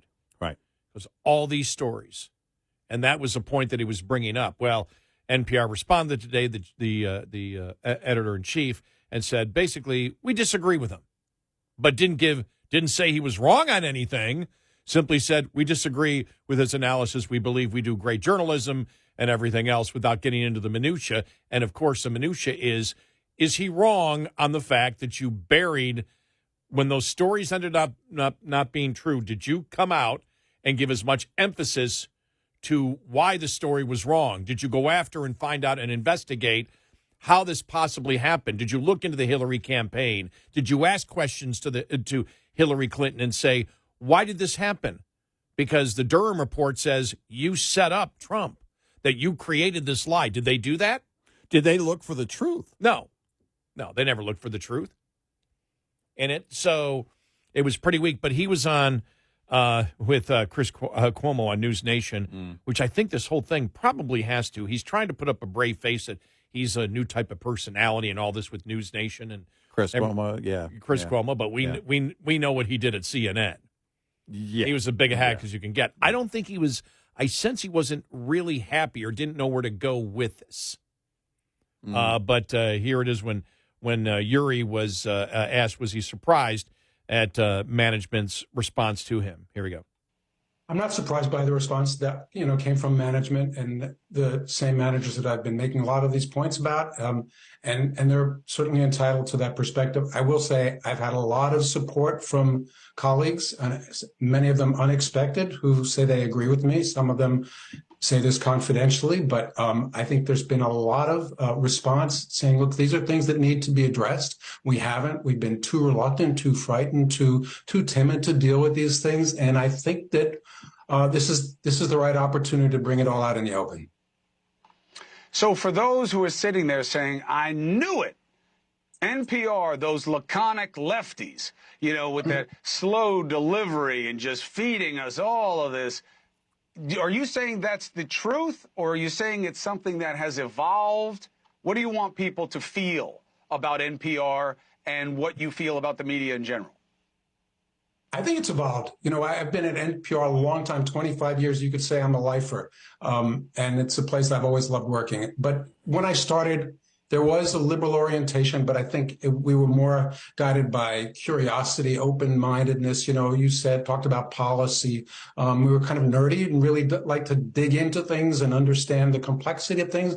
I think that's evolved over the years into a much narrower kind of niche thinking, a group think that's really clustered around very selective progressive views that don't allow enough air, enough spaciousness to consider all kinds of perspectives.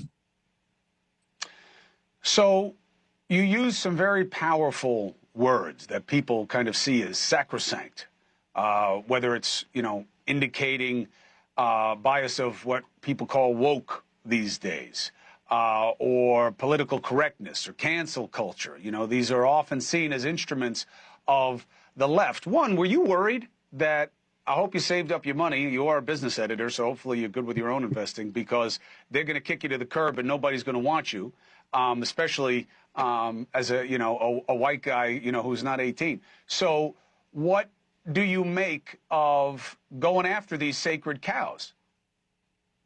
I'm not worried. I think people want open dialogue. I think people want to have honest debates. And I think, you talked about there's a hunger for this. Most people are not locked into ideologies. And I think many people are just sick of it. And it's one of the reasons people distrust so much of the media, whether it's legacy media, whether it's conservative media. You know what you're getting. It's all pre-digested and spit out to you. You know what the take is going to be. And I think it's ultimately unsatisfying. And for a vast part of this nation, they don't want it.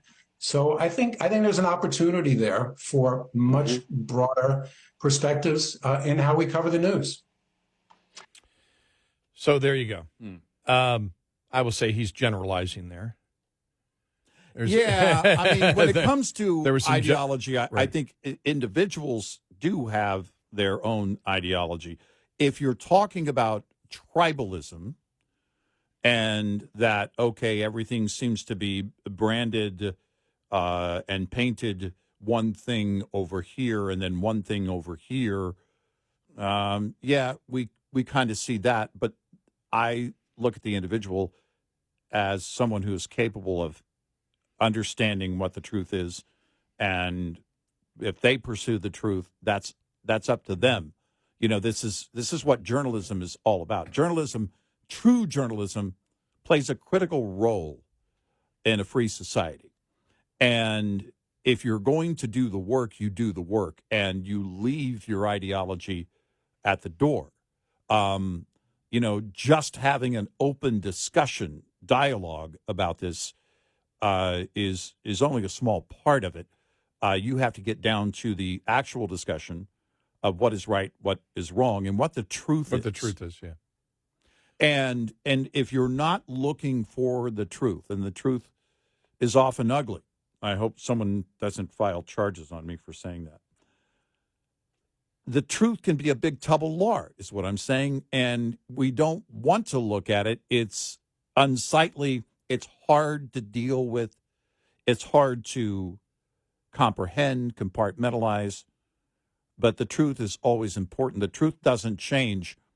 Whether it's buried or whether it's in direct sunlight, the truth remains what the truth is. When he said that about, people want dialogue back and forth, I don't want dialogue back and forth. I want the truth.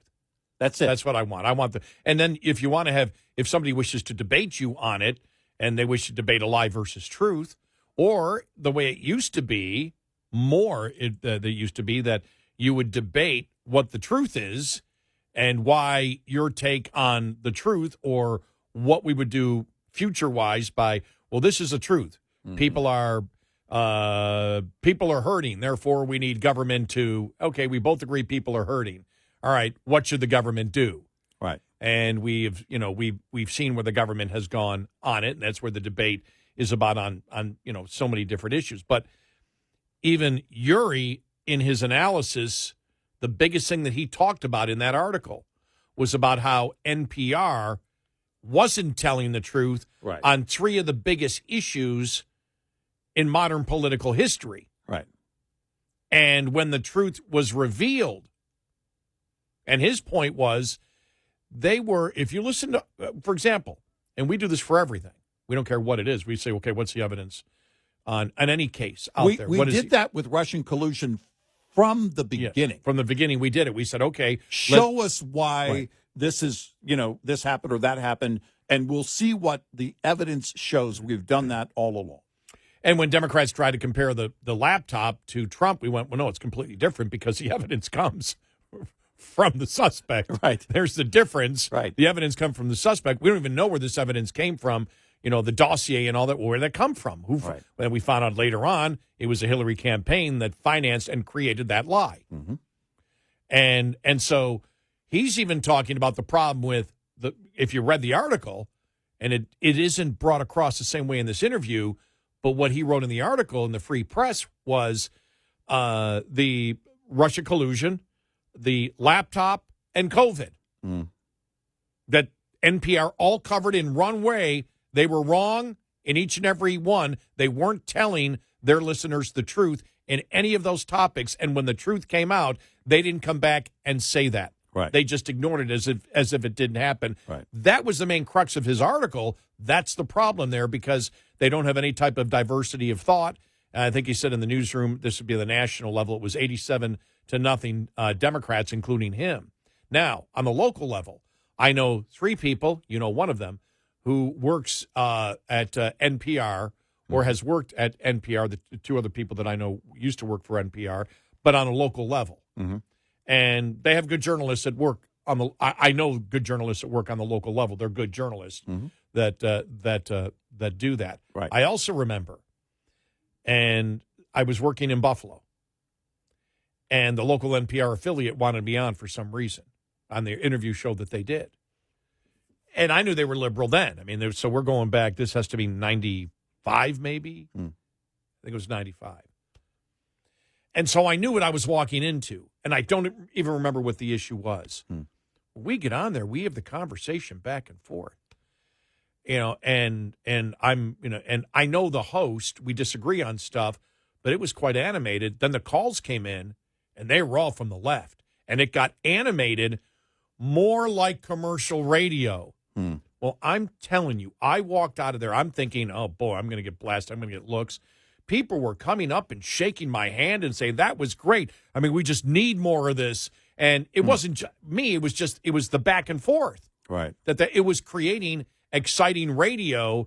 And if you're working in radio, you like exciting radio. And sometimes it can get too monotonous for the people that are actually producing something, which is quite monotone. Yeah. And I think that's what it was. It was the excitement of that and the back and forth going on. And I think I made some sense on some of the issues that I brought up with that host and the callers. Mm-hmm. Because the callers would sit there and they'd come up and go, you're just an idiot. I go, well, that's a kind of response. I mean, this is NPR, and you're saying I'm an idiot, but you can't tell me why. Mm-hmm. It doesn't seem to be the format that I've always expected from NPR. I threw it right back at them, and they loved it. They absolutely loved it. Mm-hmm. Yeah. Well, because and this is why we insisted on, and we do this with all these major things. When the Russian collusion hoax began, we thought, well, wait a minute, that doesn't add up. Why did this happen? Why did that happen? And as more and more evidence came out, we said, okay, what does the evidence show? It's a very basic approach. What do we have in front of us that exposes the truth? And we did the exact same thing with the laptop. Yep. And Joe Biden's involvement. Right. And we've always said influence peddling may not break a law, but it's still corruption. Right. And now we know with the transfer of money, especially the $40,000 you see now, where the Republicans are going. And we always ask, where are the Republicans going on this? Mm-hmm. I can have an opinion and a passionate opinion, but then there's the investigative part of me and you that just goes, okay, where's this going and where are they going? What does the evidence show? I'm not automatically going to say, well, he said it, so that's the truth. Well, what's he backing it up with? Right. That's the expectation that our listeners have. I think so. 866-90-RED-I. Lines open for your calls. 866-90-RED-I on Red Eye Radio.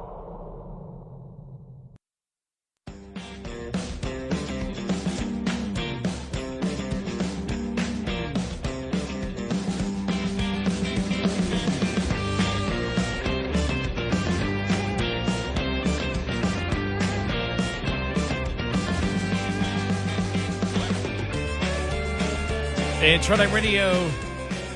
He is Eric Harley, and I'm Gary McNamara. Well, the impeachment of Mayorkas. I saw a couple of headlines yesterday. Here's one. GOP plans to grind Senate to a halt if Democrats table Mayorkas impeachment trial. Will they really? Yeah, we'll see. We'll see. Mayorkas before the House yesterday.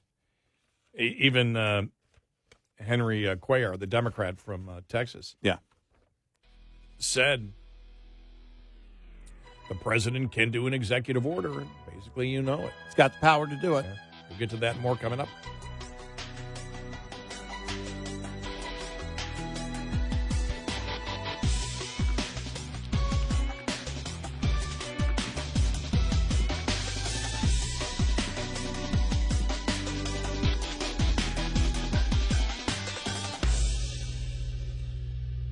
This is Red Eye Radio on Westwood One.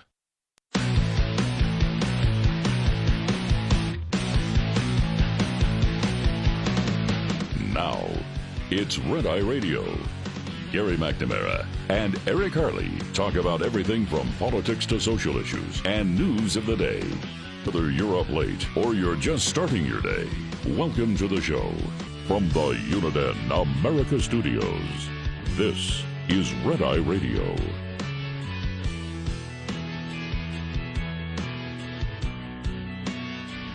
It's Red Eye Radio. He is Eric Harley, and I'm Gary McNamara.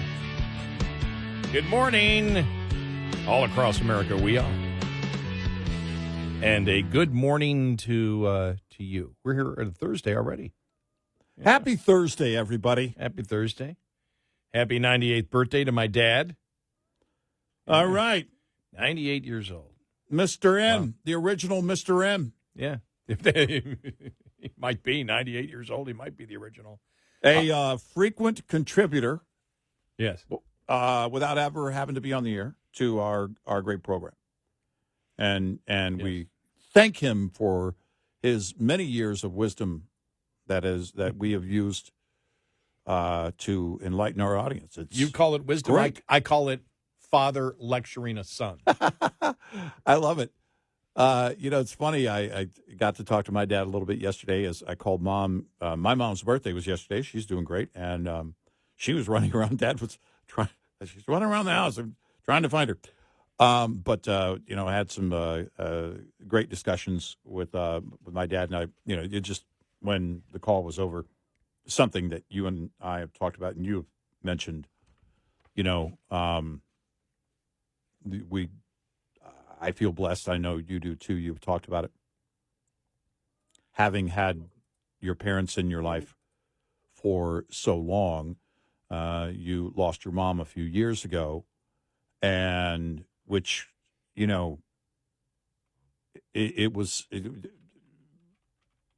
we all go through that at some point in life, dealing with that kind of loss. But the phone call, wishing Mom a happy birthday.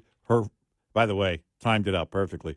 Her flowers were arriving just as Dad picked up the phone. He was actually going toward the front door just as it was happening. So as I called, and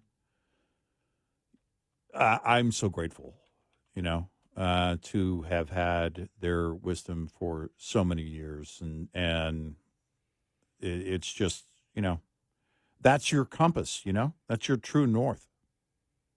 And the original Mr. M has been a great compass for this program and contributing over the years, and some great thoughts. DTJ, do the job. Yeah, I'll see him. I'm flying in tomorrow night, but I'll see him on Saturday. People want to be BS'd. That was, they want to be lied to. No, it's funny because people really, I get that a lot on when people communicate with me, they remember the stuff that my father has said, like DTJ, which is do the job, which I heard, which meant it was more than just do the job. Right. If it was directed at me, it was shut up, quit your whining, and get back to work. Right. It was actually more than just, be aggressive. It was like, shut up and quit whining. It encompasses so much because it's that. It's also do the job and do the job thoroughly, do the job right, and do the job to completion. Because I think of the things that Dad told me, and I remember it because I would have been 14 years old, and it was around the moon landing time, and he was just saying, he goes, the world's changing. He said, you better be good.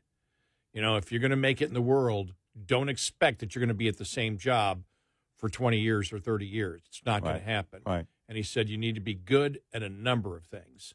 Right. He said, you need to be good in something engineering, technical, sales. He said, you got to be able to sell. Yeah. Said you got to be able to sell. Which is about product knowledge, really. Right. He said you need to be good at engineering stuff, but you also need to be good at the technical stuff, the hands-on stuff. He viewed that as two separate things. Right. And then maybe something that you might want to do in life you could put as your fourth. But you need to be good at all of those things. Yeah. And my father was one of them that when it was, college or trade, it was both. Mm-hmm. And so we hear that debate going on today, college or trade. Right. For my father, it was like both. Right. But don't waste your time on BS topics in college. Right. He wouldn't have said, look, I want you to be a good machinist, but you also need to be an expert on gender and human resources in modern companies today. He would not have said that, but he was really like, it was like, business, business, industry, sales, and, business, industry, sales, and something else that you might want to choose in life. He said, but you got to be good at a bunch of different things. And he was right. Yeah, it building makes it out a lot the easier. viability in the workplace, and that's really what it is. Yeah, he always told me, he said, the marketplace is not going to cater to you. Right. The marketplace is going to do what they're going to do. Right. And it was like, you can waste your time and complain about it. Because actually, this fit into the whole DTJ thing. You can complain about it all you want. which was he's saying is you can sit there and say, I'm a victim. Right. And he even said at times, you will be a victim. Mm-hmm. It's not going to do you any good to obsess on the victimhood part of it or the unfairness of the situation that you're in. You're good at a bunch of stuff. You will, find your place somewhere else or somewhere else. And he also told me he was really was the one that taught me that, because he would always say, even back then, and he hasn't said it in a while, but he probably did in the last couple of years, I still don't know what I want to do when I grow up, which means always expect change. And he sort of communicated to me that what you want, that you're going to end up liking something if you get more power and control because people trust you to do the job. Yeah, right. And that always stuck with me. He said, that's the point that you want to get to, where people value not just your labor effort, but they value you because, I guess they say now it's thinking outside the box or whatever. Mm-hmm. But not only are you doing the job now, but you've already thought three or four streets past where the boss may be at. Right. You're prepared for anything out there. And the other thing he told me, and this was one of the, because it just things keep popping up into my mind, is he said the goal in business, Gary, or anything else you do in life, never be wrong. Well, come on, Dad, what kind of, and I think he did that for drama effect. Because I would come out and say, what are you talking about? Everybody's wrong. He goes, yep. And if you're not sure, then shut up. Don't make the move. Don't make the move. Which meant, yeah, you're not always going to be right. But when you're in business and the boss wants an answer, if you don't know, say, I'm not sure about it yet. I'll get back to you on it. Sure footing. Yep. He goes, but when you answer, you better be 100% right all the time. That's your goal. And it's interesting because I don't know if he got that from Lombardi, because Lombardi said that. Lombardi said, you chase perfection. You're never going to reach it, but that's what you chase. Well, and it's a chase for perfection, right, that sets you apart from other people. Well, and it a lot of what separates that is ego. A lot of what gets in the way is ego. We were talking about the article from the NPR editor and what he has shared with other people about certain things. Because I would ask the question, okay, then at NPR, how much of it is ego? If they looked at something that Fox News was reporting about the Russian hoax, and well, we're not going to go down that route because we're not going to say that we're following something that Fox News is following. That has to be I know that it's in play. It's in play, by the way, in every field, not just the media. But ego gets in the way far too often because you want to be first. You want to have the bigger story. It was again watching the John Gotti 3-part documentary series. I think it's called Get Gotti on Netflix. The back and forth between the local task force and the FBI, and hey, we each wanted to be the one to bring him down. That kind of ego thing. But the fact of the matter is, at the end, law enforcement is what matters, and bringing down a bad guy, a murderer, should be the goal for everybody. And ego far too often gets in the way. I want to do this, and I want to. If you understand that, if you're doing something to serve, the purpose, like in any business, if you're building toward the purpose of that business, then you're building the strength and the foundation of that business, whether it's yours or somebody else's, and you work for that somebody else. That makes you more viable, more reliable, and also builds your critical thinking as you talk about being even one step ahead or two or three steps ahead of the boss. You have to know how to find the solutions, and that's what's more important, I think, to a lot of employers today. I need to know somebody can think on the fly, can handle these situations, and that investing in them is going to pay off in that regard. You know, you and I always talked about how when Obama was president, they said, "Oh, he's the smartest person to ever be president." Mm-hmm. And then when you look at what he did, it's like, no, he wasn't. Stop that. You No. know, please. And I had people that worked with my father that said, your father was always the smartest person in the room. And I said, how did you know that? Did you know at the time? They said, no, because he was the one asking all the questions. We realized it after we, worked with him for a while. Mm-hmm. He would ask more questions and he would try to impress with the answers at any meeting. Right. He'd always be asking questions and then ponder and come back and go into the boss's office and say, this is what you need to do. What you're doing is wrong because of this, this, this, and this. And my father, with a number of bosses, I know this, that didn't trust, the vast majority of people would trust my father because they did sense that there was a lack of ego. It was more, my father's got an engineering mind. Ego really doesn't get in the way. Mm-hmm. It's either right or it's either right scientifically or it's wrong scientifically. And so I got that back from him. And then I remember when I was a kid and Mr. Foresta moved in across the street. And I didn't know he was part of the union that my father worked with. And I didn't put it all together until later on in life. But he came up to me and goes, your father's the greatest man I ever met. And it's because my father, in his position in management at that time, dealt with the unions on a consistent basis. And it was, even though my father was in management, my father was smart enough to know. Is smart enough to know. I don't want to say was. It's just his birthday. When I said was, I mean in his work life. Yeah. In his work life. life. I don't want to give people Right. the wrong opinion. It's his 98th birthday today. I want to make that clear. People just tuning in. But my father was smart enough to know how to motivate people to work. Yeah. And sometimes when you have union and management, there's an adversarial relationship. I've been in that position where that actually occurred, where I was a member of the union, not management at that point. Mm-hmm. And you saw the adversarial relationship.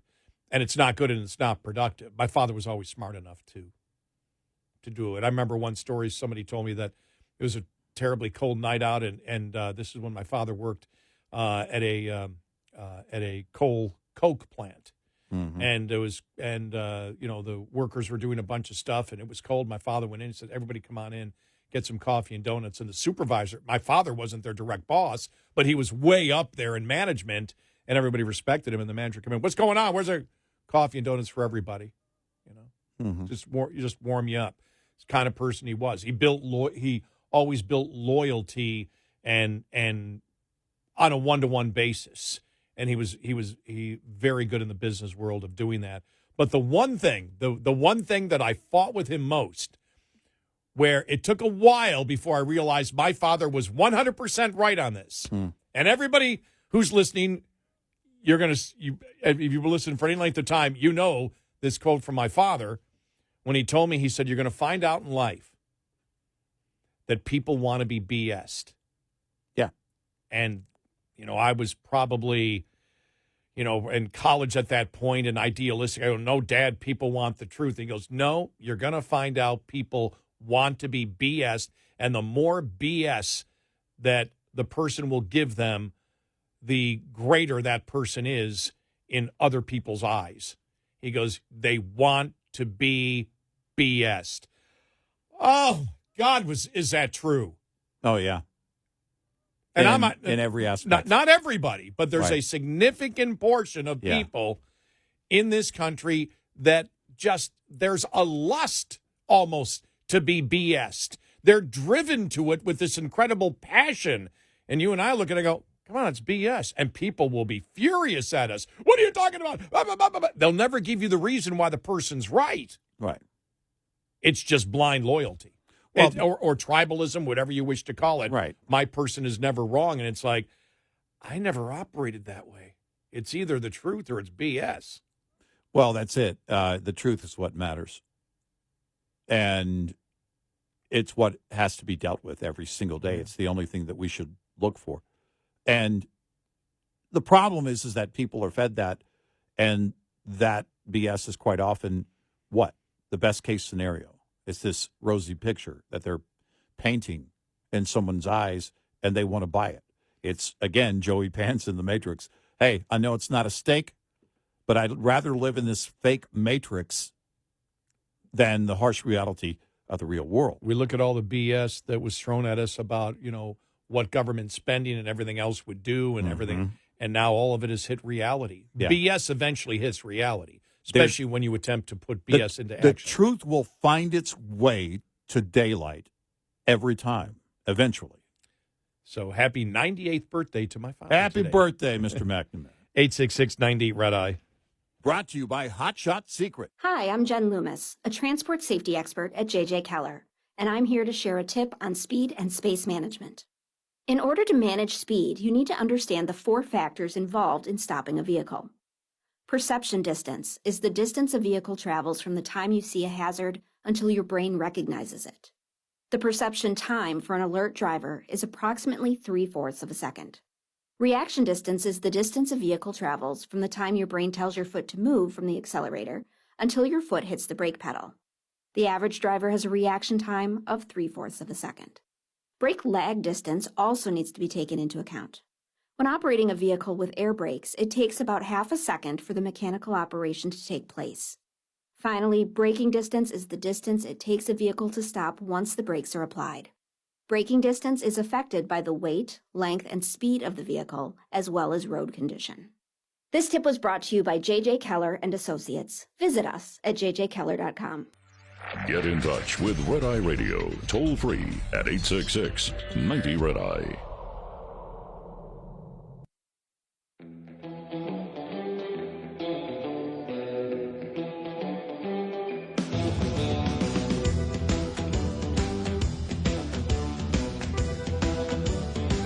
It's Red Eye Radio. He's Eric Harley, and I'm Gary McNamara. Coming up, they did a focus group on Morning Joe on MSNBC, and they had a undecided focus group voters, and they seemed to me to all lean left, but we'll play it coming up. When they asked them about the economy, it was unanimous that Biden has been a disaster on the economy. Because you had 2 of the women say, well, yeah, abortion, that'd be the only thing. And then one guy said, well, I think he cares more. And then somebody said, oh, college loans being paid for, whatever. But when the unanimous on the economy, we'll get to that coming up because that was like, wow. Yeah. Well, it is the reality. Again, this election cycle is unique. You have virtually 2 incumbents, and you have reality now at the door. We're not talking about anything in the abstract. We're talking about the reality of what Americans are dealing with every day, currently.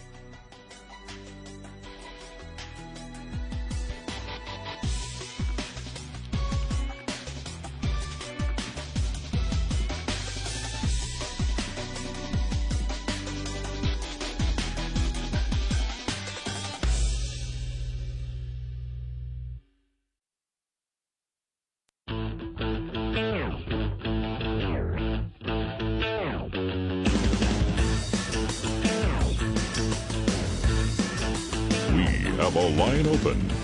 1-866-90 Red Eye. Red Eye Radio. And he is Eric Harley, and I'm Gary McNamara. Welcome and good morning. Now, this is really interesting. A panel of undecided voters featured on MSNBC's Morning Joe unanimously raised their hands when asked if former President Donald Trump's economic policies would be better for their families. I want to play this here because apparently it was Mark Halperin. Remember, he worked for Disney, worked for ABC when we were there. Yeah. What did he get fired for? Was it harassment? I thought it was harassment of some kind. Don't remember. Well, let's just put it this way. He's as far left as you can be. Yeah. And apparently he did this poll. So, I mean, everybody doing this, not the poll, the focus group. So everybody involved in this is as far left as you can get. And they get to the economy here. All right, here we go. All right. I want to show 2 more. The undecided voters were also asked how they think President Biden is doing on the economy. Take a listen. I think he's been absolutely disastrous for the economy. I agree. Raise your hand if you think President Trump's policies on the economy would be better for your family personally. Raise your hand. All right, so that is everybody. Everybody raised their hands. Well, and he said Trump's policies. Trump's He policies. put right. Trump's name on it. Yes. Wow. No, I'm glad you know. No, that's awesome that you noticed it. He didn't say because we know that you can ask a question. Right. To He many didn't say pro-growth policy Right. or whatever. Should there be a more pro-growth policy instead of what Biden's doing? Right. He said, would Trump's economic policy be better than Biden's? And every single one raised their hands, including the ones, because I watched the entire thing earlier. Yeah. And, I think the majority of them are actually liberal. They may be independent, but they lean liberal. Right. On major issues, they lean liberal, but on the economy, boom. That's really telling. And to use the word Trump in there. Right. And they all raised their hand. All raised. I'm looking at it right now. It's frozen. Everybody's raising their hand, yeah, absolutely. Doesn't matter where we come from. Yeah, we know he's been a disaster. That's the kind of thing that you can't extrapolate out right now as to how that will affect an election. And we've talked about, the inflation numbers that came out yesterday and the super core inflation that has the markets worried. And the super core inflation is things like the super core is the stuff you got to buy. Mm-hmm. And they talked about how the super core inflation, which is the stuff every family has to buy over the last 3 months, if you put it out for a year, is 8%. You're back to the worst inflation on the things that you have to buy over the last 3 months. Yep. And so some of the talk, I've got the article here, Lauren Summers, former Obama economist, one of the economists for the Obama administration, who warned for the Obama administration, who warned the Biden administration, don't do all this spending. Right. Don't do all this spending. Right. You're going to get massive inflation. He came out and he goes, well, now the next move by the Fed might be raising rates again. Well, you raise rates again in July. This inflation, without question, you're sending the message it stays, and it's all the way through Election Day and beyond. Yep. Yeah, I don't see anything that's going to change this between now and November. I don't. And this focus group here is telling. We've been talking about how, as it typically is, man, I wish, people want to hark back to, some people go too far back. I remember back when, but you don't have to go that far back. When people say, I remember in 2019, actually I had a family member, had a conversation with, hey, remember this item we used to buy and it was this much? And I just checked it and it was on sale and it was $10 more. I was like, wow, on sale.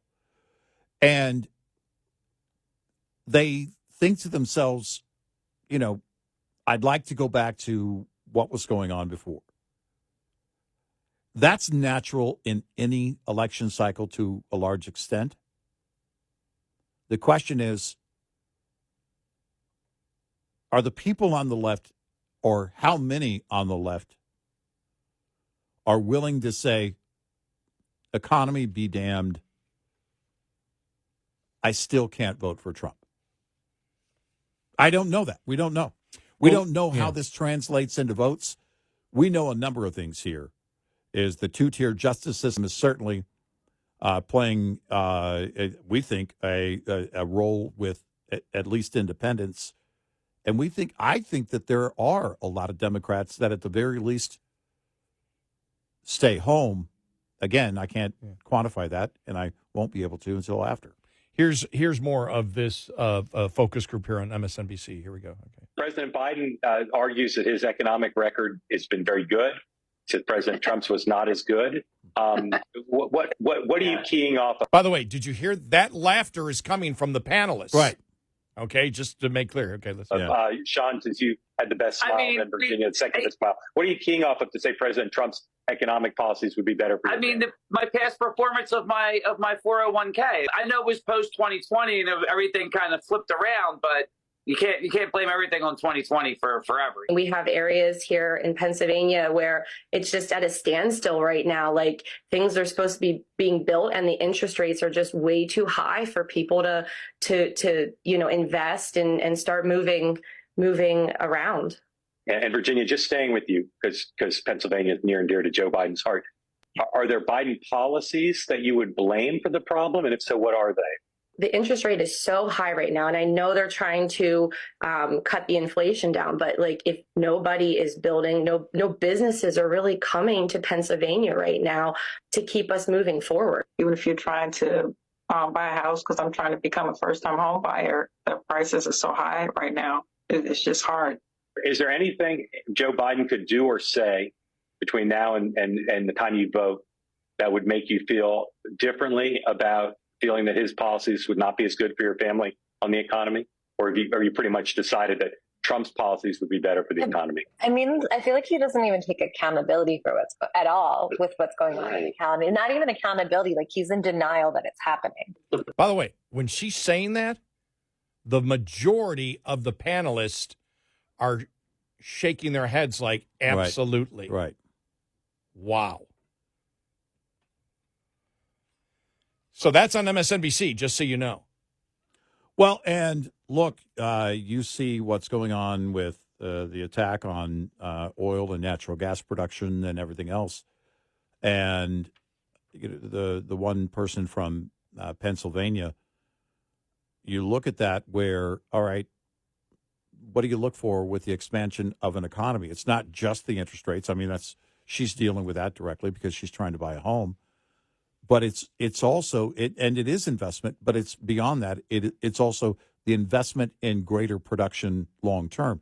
A long term investment in production is a big deal for a company, and if they feel like that they're going to be if they're going to have more and more regulations and they're going to be regulated out of business eventually, then they're going to pump the brakes on that increase in investment. And we'll see where that goes and how that translates. I don't have any numbers with the energy production in Pennsylvania, whether it's up or whether it's down, what that investment is like. But the fact of the matter is that we know what the environment is. And it really comes down to the perception of the voter. And these focus groups are all about what the perception is right now. And we always say perception is reality, but reality is reality in this case. Let me play a couple more seconds here of the focus group on MSNBC. The point is Biden needs to hear the people, because when he's talking about the economy doing stellar, he's talking about the stock market. He's not looking at homelessness or joblessness. He's not, at Edie's point, thinking about how much it costs to go to the grocery store. And he's gaslighting. Now, I bring that's Omar from Michigan. He is the one that said, well, what's good about Biden? I feel he cares more about the people. So he said that in the abstract. In the reality, it was complete opposite. Right. That's where I'd question him and say, wait a minute, you just said that Biden cares more. Now you're saying he's gaslighting you on the economy, which means he's not only lying to you. He doesn't care. But he doesn't care. He's not just lying to you. He's trying to embarrass you. Trying to make you feel little and small that you won't buy into his lie. Engaging in that kind of manipulation. Tell me that's caring. Right. So I would have hit Omar back on that because of his previous statement. But you can tell that was the issue.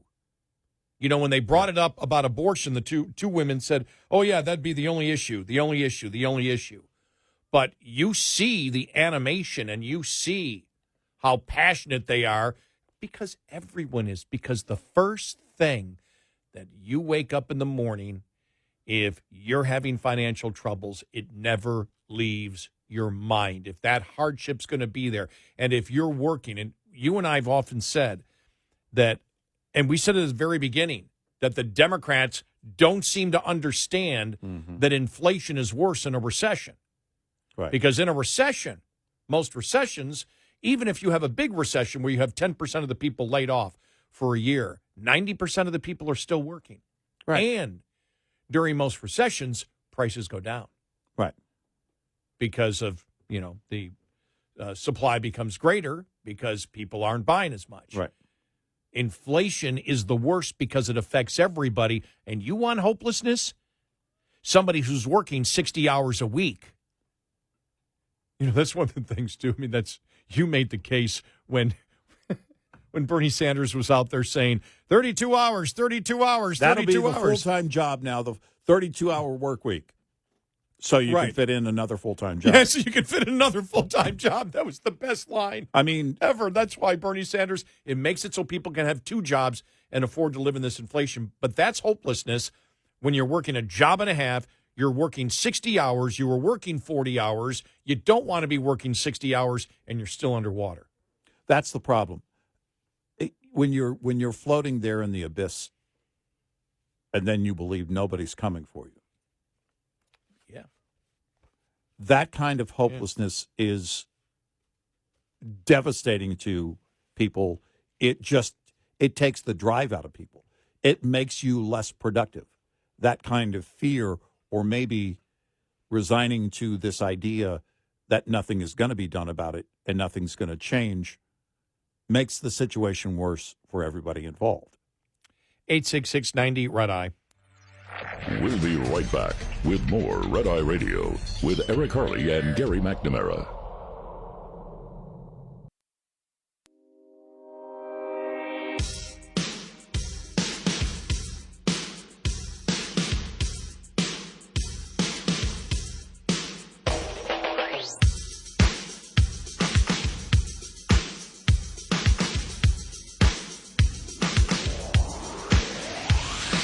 It's Red Eye Radio.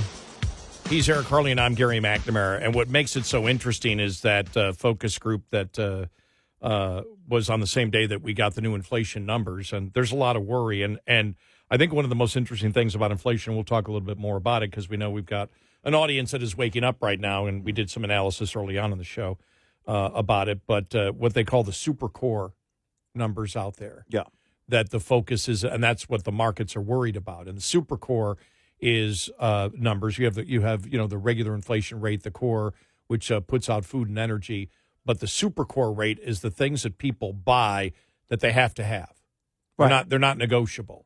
You have to have you've got to pay your taxes. You've got to pay your homeowner's insurance. Mm-hmm. You got to pay your car insurance. You've got to buy. There's as we talked about the study that came out earlier this week, the average food bill from the average of what people buy, not all food stuff, but just what people buy, 40% up since 2019. Right. And so when you look at it, when they looked at the super core inflation numbers, 8% over the last 3 months. Yeah. If it extrapolates out for a year, that's what you have. I mean, it's skyrocketing through the roof, the super core inflation numbers, and that's a worry right now. Yeah, I don't know there's any move by the Fed except for to just keep saying at every meeting or every announcement that, well, we're just going to keep watching it. We're going to keep watching it because you move one way or you're not going to. I don't believe they're going to drop the interest rates. I don't think that's going to happen this year. And if you try to bump the interest rates even just a quarter of a percentage point anytime between now and Election Day, you're sending a very loud message to the market that you got it wrong. And this whole idea of this balance or soft landing or whatever you were trying to sell was garbage. And it is a larger underlying problem. And you really aren't serious and haven't been serious about inflation. You say that officially if you go up on interest rates, and we'll see where they go, I guess.